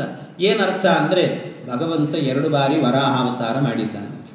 ಒಂದು ವರಾಹಾವತಾರ ಸ್ವಯಂಭೂ ಮನ್ವಂತರದಲ್ಲಿ ಆದದ್ದು. ಸ್ವಯಂಭೂ ಮನ್ವಂತರದಲ್ಲಿ ಒಂದು ವರಾಹಾವತಾರ ಆಯ್ತಲ್ಲ, ಆ ವರಾಹಾವತಾರಕ್ಕೆ ಹೆಸರೇನು ಅಂದ್ರೆ ಆದಿವರಾಹ ಅಥವಾ ಶ್ವೇತವರಾಹ ಅಂತ ಕರಿತೀವಿ. ಅವಂದೇ ಕಲ್ಪ ಈಗಿನ್ನು ಇರುವಂತಹದ್ದು. ಆದ್ರಿಂದ ನಾವು ಹೇಳುವಾಗ ಸಂಕಲ್ಪದಲ್ಲಿ ಶ್ರೀ ಶ್ವೇತವರಾಹ ಕಲ್ಪೇ ಅಂತ ಹೇಳ್ತೀವಿ. ಇನ್ನೊಂದು ಅವತಾರ ಆದದ್ದು ವೈವಸ್ವತ ಮನ್ವಂತರದಲ್ಲೇ ಆಯ್ತದು. ಅದು ಏನು ಅಂದ್ರೆ ಹಿರಣ್ಯಾಕ್ಷ ಅಂದ್ರೆ ಇನ್ನೊಬ್ಬ ಹಿರಣ್ಯಾಕ್ಷ. ಮೊದಲೊಬ್ಬ ಹಿರಣ್ಯಾಕ್ಷ ಇದ್ನಲ್ಲ, ಅವನು ಯಾರು ಅಂದ್ರೆ ಬ್ರಹ್ಮದೇವರ ಮಗ. ಅವನು ಬ್ರಹ್ಮದೇವರ ಬೆನ್ನಿನಿಂದ ಹುಡುಕ್ತಾನೆ. ಅವನು ದೈತ್ಯ. ಆ ದೈತ್ಯನಿಗೆ ಆದಿ ಹಿರಣ್ಯಾಕ್ಷ ಅಂತ ಹೆಸರು. ಇನ್ನೊಬ್ಬ ಹುಟ್ಟಿದ್ನಲ್ಲ ದಿತಿದೇವಿಯ ಮಗನಾದಂತ ಹಿರಣ್ಯಾಕ್ಷ, ಅವನಿಗೆ ದೈತ್ಯ ಹಿರಣ್ಯಾಕ್ಷ ಅಂತ ಹೆಸರು. ಈ ಹಿರಣ್ಯಾಕ್ಷನನ್ನು ಕೊಂದದ್ದು ಹೇಗೆ ಅಂದ್ರೆ ವರಾಹಾವತಾರ. ಆದ್ರೆ ಯಾವ ವರಾಹ ಅಂದ್ರೆ ನೀಲವರಾಹ ಅಂತ ಬಂದ. ನೀಲವರಾಹ ಮೊದಲು ಶ್ವೇತವರಾಹ, ಇದು ನೀಲವರಾಹ ಅಂತ. ಈ ನೀಲವರಾಹ ಅನ್ನುವ ಅವತಾರದಿಂದ ಬಂದು ಭಗವಂತ ಕಿವಿ ಹೊಡೆದು ಕೊಂದ. ಇದನ್ನು ಮಧ್ವಾಚಾರ್ಯ ಹೇಳ್ತಾರೆ. ಪ್ರಥಮಂ ಭಗವಂತ ಮೊದಲಿಗಾಗಬೇಕು. ಪ್ರಥಮಂ ದಂಷ್ಟ್ರಯಾಹತಃ ದ್ವಿತೀಯಂ ಕರ್ಣತಾಡನಾಥ್ ಅಂತ ಪರಮಾತ್ಮ ಹೀಗೆ 2 ವರಾಹಾವತಾರವನ್ನು ಪಡೆದಿದ್ದಾನೆ. ಅದನ್ನು ಹೇಳಲಿಕ್ಕೋಸ್ಕರ ಭಾಗವತ 2 ವರಾಹಾವತಾರದ ಕಥೆ ಹೇಳಿದೆ ಅಂತ ಅರ್ಥ ಮಾಡ್ಕೊಳ್ಬೇಕು ಅಂತ ವ್ಯಾಖ್ಯಾನ ಮಾಡುತ್ತಾರೆ. ಇಲ್ದಿದ್ರೆ ಏನೋ ಕಲಿಬಿಲಿ ಅಂತ ಅನಿಸುತ್ತೆ. ಇದೆಲ್ಲ ಮಧ್ವಾಚಾರ್ಯ ಕೊಡುವಂತ ಕೊಡುಗೆ. ಆಮೇಲೆ ಮುಂದೆ ಇವನ ಸಂಹಾರ ಆದ ನಂತರ ಅಲ್ಲಿ ಸೃಷ್ಟಿ ಕಾರ್ಯವನ್ನು ಮಾಡಬೇಕು ಅಂತ ಸೃಷ್ಟಿ ಕಾರ್ಯವನ್ನು ಮುಂದುವರಿಸಿದರು. ಆ ಸೃಷ್ಟಿ ಕಾರ್ಯವನ್ನು ಮಾಡುವಾಗ ಮೊದಲಿಗೇನಾಯಿತಂತೆ, ಮೊಟ್ಟ ಮೊದಲಿಗೆ ಸೃಷ್ಟಿ ಮಾಡುವಾಗ ಶತರೂಪಾದೇವಿಯರು ಕೇಳಿದ್ರಂತೆ, ಸೃಷ್ಟಿ ಮಾಡಬೇಕು, ಭೂಮಿಯಲ್ಲಿ ಸೃಷ್ಟಿ ಏನು ಮಾಡಬೇಕು? ಸೃಷ್ಟಿ ಆಯಿತು. ಇಬ್ಬರು ಮದುವೆ ಮಾಡಿಕೊಂಡಿದ್ರು, ಸ್ವಯಂಭೂಮನು ಮತ್ತು ಈ ಶತರೂಪ. ಸೃಷ್ಟಿ ಮಾಡಬೇಕು ಅಂದಾಗ ಶತರೂಪಾದೇವಿಯರು ಕೇಳಿದ್ರಂತೆ, ಸ್ವಾಮಿ ಮಕ್ಕಳನ್ನು ಪಡೀಬೇಕು ಅಂದಾಗ ಯಾರು ಪಡಿಬೇಕು? ಯಾಕೆಂದ್ರೆ ಜಗತ್ತಿನಲ್ಲಿ ಮಾನವನ ಸೃಷ್ಟಿ ಅಂತ ಮೊಟ್ಟ ಮೊದಲು ನಡೆದದ್ದು ಅಲ್ಲಿಂದ. 2 ಗಂಡು ಹೆಣ್ಣಿನಿಂದಾಗಿ ಒಂದು ಸೃಷ್ಟಿ ಅಂತ ಆರಂಭ ಆದದ್ದೇ ಅಲ್ಲಿ ಅಂತ. ಆ ಸೃಷ್ಟಿ ಆರಂಭ ಆಗುವಾಗ ಶತರೂಪಾದೇವಿಯರು ಕೇಳುತ್ತಾರೆ, ಯಾರು ಪಡಿಬೇಕು ಅಂದರೆ ಗಂಡು ಹೆಣ್ಣು ಇಬ್ಬರಿದ್ದೇವೆ, ಗರ್ಭಧಾರಣೆ ಯಾರು ಮಾಡಬೇಕು? ಗಂಡು ಮಾಡಬೇಕು ಹೆಣ್ಣು ಮಾಡಬೇಕು ಅಂತ. ಗಂಡು ಮಾಡಬೇಕು ಹೆಣ್ಣು ಮಾಡಬೇಕು ಅಂದರೆ ಆಗ ಬ್ರಹ್ಮದೇವರು ಹೇಳಿದರು ಹೆಣ್ಣು ಮಾಡಬೇಕು ಅಂತ. ಹೆಣ್ಣು ಮಾಡಬೇಕು ಅಂದಾಗ ಶತರೂಪಾದೇವಿಯರು ಕೇಳುತ್ತಾರೆ, ಸ್ವಾಮಿ ಎಂಥ ಕೆಲಸ ಕೊಟ್ಟರೆ ನಮಗೆ ಹೆಣ್ಣು ಮಕ್ಕಳಿಗೆ? ಯಾಕೆ ಅಂದರೆ ಹೆಣ್ಣು ಮಕ್ಕಳಿಗೆ ಗರ್ಭಧಾರಣೆ ಮಾಡಬೇಕು ಅಂತಂದರೆ ಎಷ್ಟು ಕಷ್ಟ ಇದೆ ಯೋಚನೆ ಮಾಡಿ. ಯಾಕೆಂದರೆ ಗರ್ಭಧಾರಣೆ ಆಯಿತು, ಅವರು ಗರ್ಭಧಾರಣೆಯಾಗಿ 9 ತಿಂಗಳ ತನಕಲೂ ಕೂಡ ಗರ್ಭದಲ್ಲಿ ಹೊತ್ತುಕೊಂಡು, ಕೆಲವರೆಲ್ಲ ಗರ್ಭಧಾರಣೆ ಮಾಡಿದಾಗ ಎದ್ರೆ ನಿಧಾನ ಅಂತಾರೆ, ಕೂತ್ರೆ ನಿಧಾನ ಅಂತಾರೆ. ಏನಾಗ್ತದೋ ಏನೋ ಅಂತ ಹೆದರಿಕೆಯಲ್ಲೇನೆ 9 ತಿಂಗಳು ಕಳಿಬೇಕು. ಏನಾದರೂ ಪದಾರ್ಥ ತಿನ್ನಬೇಕು ಅಂತಾದರೆ ಎಲ್ಲದಕ್ಕೂ ರಿಸ್ಟ್ರಿಕ್ಷನ್ಸ್. ಯಾಕೆ? ಜಾಸ್ತಿ ಖಾರ ತಿನ್ನಬೇಡ, ಒಳಗೆ ಕೂಸಿನ ಕಣ್ಣಿಗೆ ಬೀಳುತ್ತದೆ ಅಂತ ಹೇಳ್ತಾರೆ. ಏನು ಇದೆಲ್ಲ? ಭಗವಂತ ರಕ್ಷಣೆ ಮಾಡೋನಿರ್ತಾನೆ, ಆದ್ರೆ ಗೊತ್ತಾ ಕಣ್ಣಿಗೆ ಹೋಗ್ತದೆ, ಏನೇನೋ ಆಗ್ತದೆ. ಅದನ್ನು ತಿನ್ನಬೇಡ, ಇದನ್ನು ತಿನ್ನಬೇಡ, ಹಾಗಾಗತ್ತೆ ಹೀಗಾಗತ್ತೆ. ಕೇಳಿ ಕೇಳಿ ಯಾಕಾದರೂ ಗರ್ಭಿಣಿಯಾಗಿನಿ ಅಂತ ಅನಿಸ್ಬೇಕು, ಹಾಗಾಗ್ತದೆ ಅನ್ಸತ್ತೆ. ಆ ರೀತಿ ಇಷ್ಟು ಸಮಸ್ಯೆ. ಅಷ್ಟೇ ಅಲ್ಲ, ಅದರ ಜೊತೆಗೆ ಇನ್ನು ಪ್ರಸವದ ವೇದನೆ ಅದರನ್ನೂ ಅನುಭವಿಸಬೇಕು. ಪ್ರಸವ ವೇದನೆ ಆಯಿತು ಅಂದರೆ ಆ ಮಗುವನ್ನು ಹೆತ್ತ ಮೇಲೆ ಕಾಲಕ್ಕದು ಯಾವಾಗ ಅಳುತ್ತೋ ಯಾವಾಗ ನಗುತ್ತೋ ಗೊತ್ತಿಲ್ಲ, ಅತ್ತಾಗಲೆಲ್ಲ ಅದಕ್ಕೆ ಹಸಿವಾಗಿದೆ ಅಂತ ಅನ್ಕೊಂಡು ಹಾಲು ಉಣಿಸ್ಬೇಕು. ಅದರ ದುಃಖ ಏನು ಅಂತ ಅದಕ್ಕೆ ಹೇಳ್ಕೊಳ್ಳಿಕ್ಕಾಗಲ್ಲ. ಸೊಳ್ಳೆ ಕಡ್ದಿರುತ್ತೆ, ಹೇಳ್ಕೊಳ್ಳಿಕ್ಕಾಗಲ್ಲ. ಮೈಯಲ್ಲಿ ಕೆರ್ಕೊಳ್ಳಿಕ್ಕಾಗಲ್ಲ. ಏನು ಅಂತ ನಮಗೆ ಅರ್ಥ ಆಗಲ್ಲ. ಅದನ್ನು ಏನೇ ಆದರೂ ಕೂಡ ನಾವೇ ನೋಡ್ಕೊಳ್ಬೇಕು. ರಾತ್ರಿ ಹೊತ್ತಿನಲ್ಲಿ ಮಗು ಎದ್ದು ಅಳ್ತಾ ಇದೆ ಅಂದರೆ ಪಕ್ಕದಲ್ಲಿರೋ ಗಂಡ ಹೆಂಡತಿನ ತಿವಿತಾನೆ ಹೊರತು ತಾನೇನು ನೋಡ್ಕೊಳ್ಳೋದಿಲ್ಲ. ನೀನೇ ನೋಡ್ಕೋ ಅಂತ ಹೇಳ್ತಾನೆ. ಎಷ್ಟು ಕಷ್ಟ. ಆ ಮಗುವನ್ನು ಎತ್ತಬೇಕು, ಲಾಲನೆ ಮಾಡಬೇಕು, ಪಾಲನೆ ಮಾಡಬೇಕು. ಅಷ್ಟೇ ಅಲ್ಲ, ಅದು ಏನು ಗಲೀಜು ಮಾಡಿಕೊಂಡ್ರು ತೊಳೆಯೋದು, ಬಳಿಯೋದು ಎಲ್ಲ ಕೆಲಸವನ್ನು ನಾವೇ ಮಾಡಬೇಕು. ಎಷ್ಟು ಕಷ್ಟವನ್ನು ನಮ್ಮ ಹೆಣ್ಣು ಮಕ್ಕಳಿಗೆ ಕೊಟ್ರಿ. ಆದರೆ ಗಂಡಸರು ಮಾತ್ರ ಬೆಳಿಗ್ಗೆ ಆದರೆ ಸಾಕಂತೆ ಆ ಕಡೆ ನೋಡ್ತಾರೆ, ಅಡಿಗೆ ಆಗಿದೆಯೋ ಇಲ್ಲೋ ಅಂತ ನೋಡ್ತಿರ್ತಾರೆ. ಆಗಿಲ್ಲ ಅಂದರೆ ದೇವ್ರ ಕೋಣೆಯಲ್ಲಿ ಹೋಗಿ ಕೂತ್ಬಿಡ್ತಾರೆ, ಸುಮ್ಮನೆ ಗಂಟೆ ಬಾರಿಸ್ತಾ ಇರೋದು. ಅಲ್ಲಿ ಕುಕ್ಕರ್ ವಿಸಿಲ್ ಆಯ್ತಾ ಹೊರಗೆ ಬರ್ತಾರಂತ. ಅಲ್ಲಿ ಯಾಕೆ ಹೊರಗೆ ಬಂದರೆ ಎಲ್ಲಿಯಾದ್ರೂ ಮತ್ತೆ ತರಕಾರಿ ಹೆಚ್ಚಿಕೊಡು ಅಂದರೆ ಏನು ಮಾಡಬೇಕು? ಕಷ್ಟ ಅಲ್ವ, ಅದಕ್ಕೆ ಬರೋದಿಲ್ಲ. ಹಿಂಗೆಲ್ಲ. ಆದ್ದರಿಂದ ನಮಗೆ ಮಾತ್ರ ಎಷ್ಟು ಕಷ್ಟ ಕೊಟ್ಟಿದ್ದೀಯಾ, ನಮಗೆ ಮಾತ್ರ ದೇವರ ಸಾಧನೆ ಮಾಡ್ಕೊಳ್ಳಿಕ್ಕಾಗಲ್ಲ. ಗಂಡಸರು ಮಾತ್ರ ಗಂಟೆಗಟ್ಟಲೆ ಕೂತ್ಕೊಂಡು ಅವರು ದೇವರ ಸಾಧನೆಯನ್ನು ಮಾಡಿಕೊಳ್ಳುತ್ತಾರೆ. ನಮಗೆ ಯಾಕೆ ಈ ಯೋಗವನ್ನು ಕೊಡಲಿಲ್ಲ ನೀನು ಅಂತ ಕೇಳಿದಾಗ, ಈ ಮಾತನ್ನು ಕೇಳಿ ಭಗವಂತ ಇಳಿದು ಬಂದಂತೆ ಭೂಮಿಗೆ. ಭಗವಂತ ಇಳಿದು ಬಂದು ಪರಮಾತ್ಮ ಹೇಳಿದಂತೆ, ಅದ್ಯ ಪ್ರಭೃತಿ ಆರಭ್ಯ ವಿಷ್ಣು ಪೂಜೇತಿ, ಅಂದ್ರೆ ಇವತ್ತಿನಿಂದಲೂ ಕೂಡ ಹೆಣ್ಣು ಮಕ್ಕಳಿಗೆಲ್ಲ ನಾನೊಂದು ವರವನ್ನು ಕೊಡ್ತೇನೆ ಎಂದ ಭಗವಂತ. ಏನದು ವರ ಅಂತ ಹೇಳಿದರೆ, ಪರಮಾತ್ಮ ಹೇಳಿದ, ಗಂಡಸರು ದೇವರ ಕೋಣೆಯಲ್ಲಿ ಕೂತ್ಕೊಂಡು ಎಷ್ಟು ಜಪ ತಪ ಅನುಷ್ಠಾನ ಅಂತ ಮಾಡ್ತಾರೋ ಅವರಿಗೆ ಎಷ್ಟು ಪುಣ್ಯ ಇದೆಯೋ ಅಷ್ಟೂ ಪುಣ್ಯವೂ ಕೂಡ ನೀವು ಮನೆ ಕೆಲಸವನ್ನು ಮಾಡುವಾಗ, ಮಕ್ಕಳನ್ನು ನೋಡಿಕೊಳ್ಳುವಾಗ ಅದೆಲ್ಲವೂ ಕೂಡ ದೇವರ ಪೂಜೆ. ವಿಷ್ಣು ಪೂಜೆತಿ ಸಂಕಲ್ಪ್ಯ, ಇದು ದೇವರ ಪೂಜೆ ಅಂತ ಅನುಸಂಧಾನ ಮಾಡಿಕೊಂಡು ಮಾಡಿದರೆ ಅವರಿಗೆ 10 ಪಟ್ಟು ಫಲ ಕೊಟ್ಟರೆ ನಿಮಗೆ 1000 ಪಟ್ಟು ಫಲವನ್ನು ಕೊಡ್ತೇನೆ ಅಂತ ಭಗವಂತ ಹೇಳಿದಂತೆ ಪರಮಾತ್ಮ. ಶತರೂಪಾದೇವಿಗೆ ಇಷ್ಟ ಆನಂದ ಆಯಿತು. ಅಂದರೆ ಇದು ಹೇಳಿದಷ್ಟು ಸುಲಭ ಅಲ್ಲ. ಯಾಕೆ ಅಂದರೆ, ಮಗುವನ್ನು ಎತ್ತಿ ಲಾಲನೆ ಮಾಡಬೇಕಾದ್ರೆ ಅದು ಗಲೀಜು ಮಾಡಿಕೊಂಡಾಗ ಅದನ್ನು ತೊಳಸುವಾಗಲೆಲ್ಲ ಒಂದು ಸರ್ತಿ ಹಾಳಾದ ಗಂಡ ನನ್ನ ಕೈಗೊಂದು ಕೂಸು ಕೊಟ್ಟ ಹೋದ, ಆಫೀಸ್ಗೆ ಹೋಗಿಬಿಟ್ಟಿದ್ದಾನೆ ಅಂತ ಬೈತಾನೆ ಇರ್ತಾರೆ. ಹೀಗೆಲ್ಲ ಆಗ್ತದೆ. ಅಷ್ಟು ಸುಲಭ ಅಲ್ಲ ಇದು. ವಿಷ್ಣು ಪೂಜೆ, ಮಕ್ಕಳನ್ನು ನೋಡಿಕೊಳ್ಳೋದಿದೆಯಲ್ಲ, ಇದು ದೇವರ ಪೂಜೆಯನ್ನು ಅನುಸಂಧಾನ ಬರಲ್ಲ, ಅಷ್ಟು ಸುಲಭ ಇಲ್ಲ. ಅದರಿಂದ ಬೈಕೋತ ಮಾಡ್ತಿರ್ತೀವಿ, ಅದು ದೇವರ ಪೂಜೆ ಆಗಲ್ಲ, ಫಲ ಇಲ್ಲ, ಅದನ್ನು ಅರ್ಥ ಮಾಡಿಕೊಳ್ಳ್ರಿ ಅಂತ ಭಗವಂತ ಹೇಳಿದ ಇದನ್ನೆಲ್ಲ. ಆದ್ದರಿಂದಲೇ ಜಗನ್ನಾಥದಾಸರು ಹೇಳುವಾಗ ಒಂದು ಮಾತು ಹೇಳುತ್ತಾರೆ, ಮಕ್ಕಳಾಡಿಸುವಾಗ ಮಡದಿಯೊಳು ಅಕ್ಕರದೆ ಮೆರೆವಾಗ ಅಂತ. ಮಕ್ಕಳನ್ನು ಆಡಿಸುವಾಗ ಏನು ಮಾಡಬೇಕು? ದೇವಕಿ ಸುತ ಅಂತ, ಅಂದರೆ ಭಗವಂತ ಇವನು, ಕೃಷ್ಣ ಇವನು ಅಂತ. ಕೃಷ್ಣ ಇದು ನಿನ್ನ ಸೇವೆನಪ್ಪ, ಅದಕ್ಕೆ ತೊಳೆದು ಬಳೆದು ಮಾಡ್ತಾ ಇದ್ದೇವಾ, ಕೃಷ್ಣ ನಿನ್ನ ಸೇವೆ ಅಂತ ಅಂದ್ಕೊಳ್ಳಿ. ಎದೆ ಹಾಲನ್ನು ಉಣಿಸ್ತಾ ಇದ್ದೇವಾ, ಕೃಷ್ಣ ನಿನಗೆ ಹಾಲನ್ನು ಸಮರ್ಪಣೆ ಮಾಡ್ತಾ ಇದ್ದೇನೆ ಅಂತ ಅಂದ್ಕೊಳ್ಳಿ. ಆ ಮಗುವನ್ನು ಆಟ ಆಡಿಸ್ತಾ ಇದ್ದೇವಾ, ಕೃಷ್ಣ ನಿನ್ನ ಪೂಜೆ ಮಾಡ್ತಾ ಇದ್ದೇನೆ ಅಂತ ಅಂದ್ಕೊಳ್ಳಿ. ಹೀಗೆ ಮಕ್ಕಳನ್ನು ಆಟ ಆಡಿಸುವಾಗ ಅವು ಏನು ಲೀಲೆಗಳನ್ನು ತೋರಿಸಿದ್ರು, ಕೃಷ್ಣ ಕೃಷ್ಣ ಕೃಷ್ಣ ಅಂತ ಅನ್ಬೇಕಂತ. ಕೃಷ್ಣನ ಲೀಲೆ ಇದು ಅಂತ ಅನುಸಂಧಾನ. ಇದು ಒಂದರ್ಥ ಅಲ್ಲ, ಜಗನ್ನಾಥದಾಸರು 2 ಅರ್ಥ ಇಟ್ಕೊಂಡಿದ್ದಾರೆ. ಏನು ಅಂದರೆ, ಮಕ್ಕಳ ಆಡಿಸುವಾಗ ಅಂದರೆ ಮಕ್ಕಳು ಸಣ್ಣವಿದ್ದಾಗ ಅವುಗಳನ್ನು ಆಡಿಸುವಾಗ ಏನೇನೋ ಲೀಲೆ ತೋರಿಸ್ತವೆ, ಅದೆಲ್ಲ ಕೃಷ್ಣಾವತಾರ ಅಂತ ಅನುಸಂಧಾನ ಮಾಡಿ. ಆಮೇಲೆ ಆ ಮಕ್ಕಳು ದೊಡ್ಡವಾಗ್ತವೆ, ಅವು ದೊಡ್ಡವಾದ ಮೇಲೆ ನಮ್ಮನ್ನು ಆಡಿಸ್ತವೆ. ಮಕ್ಕಳು ಆಡಿಸುವಾಗ, ಮಕ್ಕಳು ನಮ್ಮನ್ನು ಆಡಿಸುವಾಗ ಅಂತ ನಮಗೇನು ಗತಿ? ಕೃಷ್ಣ ನಿನ್ನ ನಾಮಸ್ಮರಣೆನೇ ಗತಿ ಅನ್ನಬೇಕಷ್ಟೇ, ಇನ್ನೇನಿಲ್ಲ. ಹಾಗಾಗಿ ಅದೇ ನಮ್ಮನ್ನು ರಕ್ಷಣೆ ಮಾಡುವಂತಹದ್ದು ಅಂತ ಈ ರೀತಿಯಲ್ಲಿ ಅದನ್ನು ಅನುಸಂಧಾನ ಮಾಡಬೇಕಂತೆ. ಹೀಗೆ ಶತರೂಪಾದೇವಿಗೆ ಹೇಳಿದ ನಂತರ ಆಯಿತು ಅಂತ ಆಗ ಅವರ ಸಂಸಾರದಿಂದ 5 ಜನ ಮಕ್ಕಳು ಹುಟ್ಟಿದರು. ಆಕೂತಿ, ಪ್ರಸೂತಿ, ದೇವಹೂತಿ, ಉತ್ತಾನಪಾದ, ಪ್ರಿಯವ್ರತ ಅಂತ 5 ಜನ ಮಕ್ಕಳು ಹುಟ್ಟಿದ್ರಂತೆ. ಈ 5 ಜನ ಮಕ್ಕಳು ಹುಟ್ಟಿದಾಗ ಅದರಲ್ಲಿ ಒಬ್ಬೊಬ್ಬ ಮಕ್ಕಳದ್ದು ಕೂಡ ಕಥೆಯನ್ನು ಹೇಳ್ತಾರೆ. ಆಕೂತಿ ದೇವಿಯನ್ನು ರುಚಿ ಪ್ರಜಾಪತಿಗಳು ಅಂತ ಒಬ್ಬರಿಗೆ ಮದುವೆ ಮಾಡಿಕೊಡ್ತಾರೆ. ಅವರು ವಿವಾಹ ಆದ ನಂತರ ಯಜ್ಞನಾಮಕ ಪರಮಾತ್ಮ ಅವತಾರ ಮಾಡ್ತಾನೆ, ಸ್ವಯಂಭೂಮನಗಳನ್ನು ಉದ್ಧಾರ ಮಾಡ್ತಾನೆ. ಅಂತೂ ಅವರ ಕಥೆ 8ನೇ ಸ್ಕಂದದಲ್ಲಿ ಬರ್ತದೆ, ಅಲ್ಲಿ ನೋಡ್ಬೋದು. ಅದಾದ ನಂತರ ಮತ್ತೊಬ್ಬ ಮಗಳಿದ್ದಂತೆ, ಅವಳ ಹೆಸರೇನು ಅಂದರೆ ದೇವಹೂತಿ ಅಂತ. ದೇವಹೂತಿ ಅವಳಿಗೆ ಒಂದು ವಯಸ್ಸು ಬಂದಾಗ ಮದುವೆ ಮಾಡಬೇಕು ಅಂತ ವರನನ್ನು ಹುಡುಕಿದ್ರಂತೆ. ಅವಳು ಇಷ್ಟು ಸುಂದರವಾಗಿದ್ದು ಅಂದರೆ ಪರಮ ಸುಂದರಿ, ಅವಳಿಗೆ ವರ ಹುಡುಕೋದೇ ಕಷ್ಟ ಆಗಿತ್ತಂತೆ. ಅಂಥ ಸೌಂದರ್ಯದ ಗಣಿ. ಎಷ್ಟರ ಮಟ್ಟಿಗೆ ಅಂದರೆ ದೇವತೆಗಳೆಲ್ಲ ಮೇಲೆ ಓಡಾಡ್ತಾ ಇದ್ದಾಗ ಕೆಳಗೆ ಇವಳು ಚೆಂಡಾಟ ಆಡ್ತಾ ನಿಂತಿದ್ರೆ ಇವಳನ್ನು ನಾವ್ಯಾಕೆ ವಿವಾಹ ಮಾಡ್ಕೊಳ್ಬಾರ್ದು ಅಂತ ದೇವತೆಗಳು ಅಂದ್ಕೊಳ್ತಿದ್ರಂತೆ. ಅಂಥ ಸೌಂದರ್ಯದ ಗಣಿ ದೇವಹೂತಿ. ಆ ದೇವಹೂತಿಗೆ ಸ್ವಯಂಭೂಮನು ರಾಜ ಅನೇಕ ವರಗಳನ್ನು ತೋರಿಸಿದ. ಎಲ್ಲ ತೋರಿಸಿದರೂ ಕೂಡ ಎಲ್ಲ ರಿಜೆಕ್ಟ್ ಮಾಡಿದ್ಲಂತೆ. ಇದು ಬೇಡ ಬೇಡ ಬೇಡ ಅಂದಂತೆ, ಈ ವರ ಬೇಡ ಈ ವರ ಬೇಡ ಅಂದಂತೆ. ಕಡೆಗೆ ಒಂದು ಸರ್ತಿ ರಾಜ ಕೇಳಿದ, ಅಲ್ಲ ನಿನಗೆ ಎಂಥ ವರ ಬೇಕು?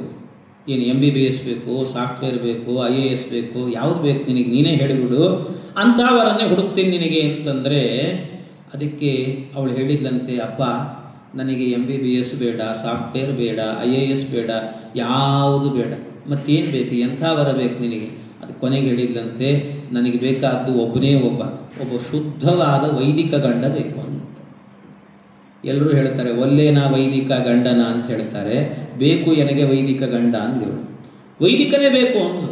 ಯಾಕೆ ಅಂತ ಕೇಳಿದರೆ ಅವಳು ಹೇಳ್ತಾಳೆ, ವೈದಿಕರು ವೇದಾಧ್ಯಯನ ಮಾಡಿರ್ತಾರೆ, ಭಾಗವತಾದಿ ಪುರಾಣಗಳನ್ನು ಓದಿರ್ತಾರೆ, ನಿತ್ಯ ನೂತನವಾದಂಥ ಭಾಗವತವನ್ನು ಮತ್ತೆ ಮತ್ತೆ ಹೇಳ್ತಿರ್ತಾರೆ. ಆ ದೇವರ ಕಥೆ ಕೇಳೋದೇ ಒಂದು ಯೋಗ. ಆದ್ದರಿಂದ ಇನ್ನು ಉಳಿದದ್ದೆಲ್ಲ ಏನಿರ್ತದೆ, ಸಾಫ್ಟ್ವೇರು ಇನ್ನೊಂದು ಮತ್ತೊಂದು ಅಂದರೆ ಕಟ್ಟು ಪೇಸ್ಟು ಅಷ್ಟೇ ಏನೇನಿರ್ತದೆ ಇದರಲ್ಲಿ. ಅದರಿಂದಾಗಿ ಆದರೆ ಇದರಲ್ಲಿ ಹಾಗಲ್ಲ, ನಿತ್ಯ ನೂತನವಾದಂಥ ರಸ ತುಂಬಿದಂಥ ಭಾಗವತ ಕೇಳುವ ಯೋಗ ಸಿಗುತ್ತೆ. ನನಗೆ ವೈದಿಕ ಗಂಡ ಬೇಕು ಅಂತ ಕೇಳಿದ್ರು. ಆಯಿತು ಅಂತ ಹುಡುಕಿದಾಗ ಕರ್ದಮ ಅನ್ನುವಂಥ ಒಬ್ಬ ಮುದುಕ ಸಿಕ್ಕನಂತೆ. ಈ ವರ ಬೇಕಾ ಅಂದರೆ ಹ್ಞೂ ಅಂದಳು. ಮದುವೆ ಮಾಡಿಕೊಂಡಾಗ ಭಾರೀ ಸೇವೆ ಮಾಡಿದ್ದಕ್ಕೆ ಮೆಚ್ಚಿ ತಾರುಣ್ಯವನ್ನು ಪಡೆದು ಕರ್ದಮರು ಏನು ಮಾಡಿದ್ರಂತೆ, ಅವಳಿಗೆ 9 ರೂಪಗಳನ್ನು ಅವಳಿಗೆ ಕೊಟ್ಟು ಇವರು 9 ರೂಪದಿಂದ ವಿಹಾರ ಮಾಡಿದರು. 9 ಜನ ಹೆಣ್ಣು ಮಕ್ಕಳು ಹುಟ್ಟಿದರು. ಆಮೇಲೆ ನಾನು ಕಾಡಿಗೆ ಹೋಗ್ತೇನೆ ಅಂತ ಕರ್ದಮರು ನಿಂತಾಗ ಕಡೆಯಲ್ಲಿ ಬಂದು ಹೇಳಿದ್ದು, ಸ್ವಾಮಿ ನಿಮ್ಮನ್ನು ಮದುವೆ ಮಾಡಿಕೊಂಡದ್ದೇನೆ ನಾನು ತತ್ವಜ್ಞಾನದ ಉಪದೇಶ ಪಡೀಲಿಕ್ಕೆ.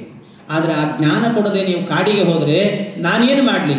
ಬೇಡ, ಹೋಗಬೇಡಿ, ನನಗೆ ತತ್ವಜ್ಞಾನದ ಉಪದೇಶ ಮಾಡಿ ಅಂದಾಗ ಆಗ ಕರ್ದಮರು ಹೇಳಿದರು, ನೀನೇನು ಯೋಚನೆ ಮಾಡಬೇಡ, ನಿನ್ನ ಗರ್ಭದಲ್ಲಿ ಇನ್ನೊಂದು ಕೂಸು ಬೆಳೀತಾ ಇದೆ. ಆ ಕೂಸು ಮುಂದೆ ಹುಟ್ಟುತ್ತೆ, ಅದು ಸಾಕ್ಷಾತ್ ಭಗವಂತ ಕಪಿಲ ಅಂತ ಹೆಸರದಕ್ಕೆ. ಕಪಿಲ ನಾಮಕನಾದಂಥ ಪರಮಾತ್ಮ ಅವತಾರ ಮಾಡ್ತಾನೆ, ಅವನೇ ನಿನಗೆ ತತ್ವಜ್ಞಾನದ ಉಪದೇಶ ಮಾಡಿ ಉದ್ಧಾರವನ್ನು ಮಾಡ್ತಾನೆ ಅಂತಂದು. ಆಯಿತು ಅಂತ ಇವರು ಕಾಡಿಗೆ ಹೋದರು. ಮಗು ಹುಟ್ಟಿತು, ಕಪಿಲ ಅಂತ ಹೆಸರು ಅವನಿಗೆ. ಕಪಿಲ ನಾಮಕ ಪರಮಾತ್ಮ. ಆ ಭಗವಂತ ಅವತಾರ ಆದ ನಂತರ ನಮಸ್ಕಾರವನ್ನು ಮಾಡಿ, ಆ ತಾಯಿ ದೇವರು ನೀನು ತತ್ವಜ್ಞಾನವನ್ನು ಉಪದೇಶ ಮಾಡ್ತಾ ಇದ್ದೀ ಅಂತ ಆ ಸಂದರ್ಭದಲ್ಲಿ ವೇದವ್ಯಾಸ ಪೀಠದಲ್ಲಿ ಕೂಡಿಸಿ ಆಗ ಹೇಳಿದಂತೆ ನನಗೆ ಉಪದೇಶ ಮಾಡಿ. ಏನು ಪ್ರಶ್ನೆಗಳು ನನಗೆ? ಈ ಜಗತ್ತಿನಲ್ಲಿ ಸಂಸಾರದ ಬಂಧನ ಇದೆ, ಬಂಧನಕ್ಕೇನು ಕಾರಣ? ಇದರಿಂದ ಮೋಕ್ಷ ಪಡಿಬೇಕು ಅಂದರೆ ಅದಕ್ಕೇನು ಮಾಡಬೇಕು? ಎರಡಕ್ಕೂ ಕಾರಣಗಳನ್ನು ಹೇಳು ಕೇಳಿದಾಗ ಭಗವಂತ ಹೇಳಿದ, ಮನ ಏವ ಮನುಷ್ಯಾಣಂ ಕಾರಣಂ ಬಂಧ ಮೋಕ್ಷಯೋ ಚೇತಕಲ್ವಸ್ಯ. ಭಗವಂತ ಹೇಳ್ತಾನೆ, ಮನ ಏವ ಮನುಷ್ಯಾಣಂ, ಮನಸ್ಸೇ ಕಾರಣ ಅಂತ. ಮನಸ್ಸೇ ಕಾರಣ.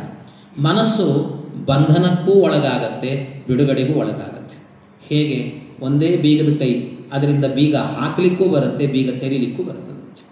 ಬೀಗದ ಕೈ ಒಂದೇ. ಹಾಗೆ ಒಂದೇ ಮನಸ್ಸು.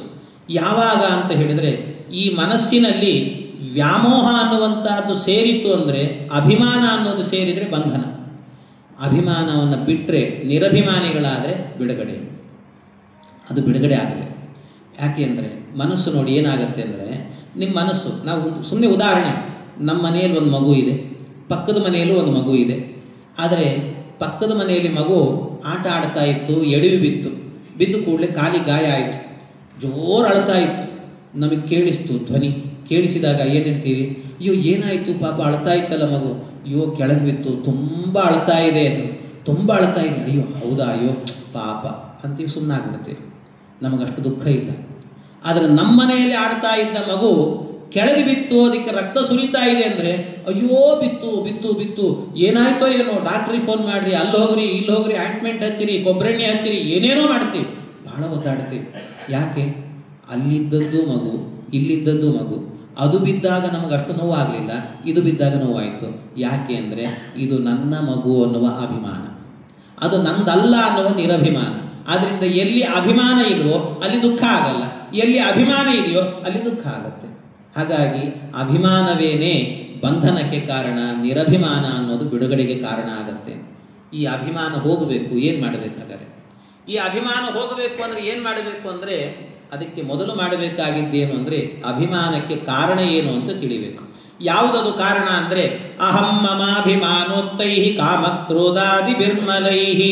ನಮ್ಮ ಒಳಗಿರುವಂಥ ಕಾಮ, ಕ್ರೋಧ, ಅಹಂ ಮಮ, ನಾನು, ನನ್ನದ್ದು ಅನ್ನುವ ಅಹಂಕಾರ, ಇದೆಲ್ಲ ಇದೆಯಲ್ವಾ, ಇದು ಒಳಗಿರುವಂಥ ಕೊಳೆ.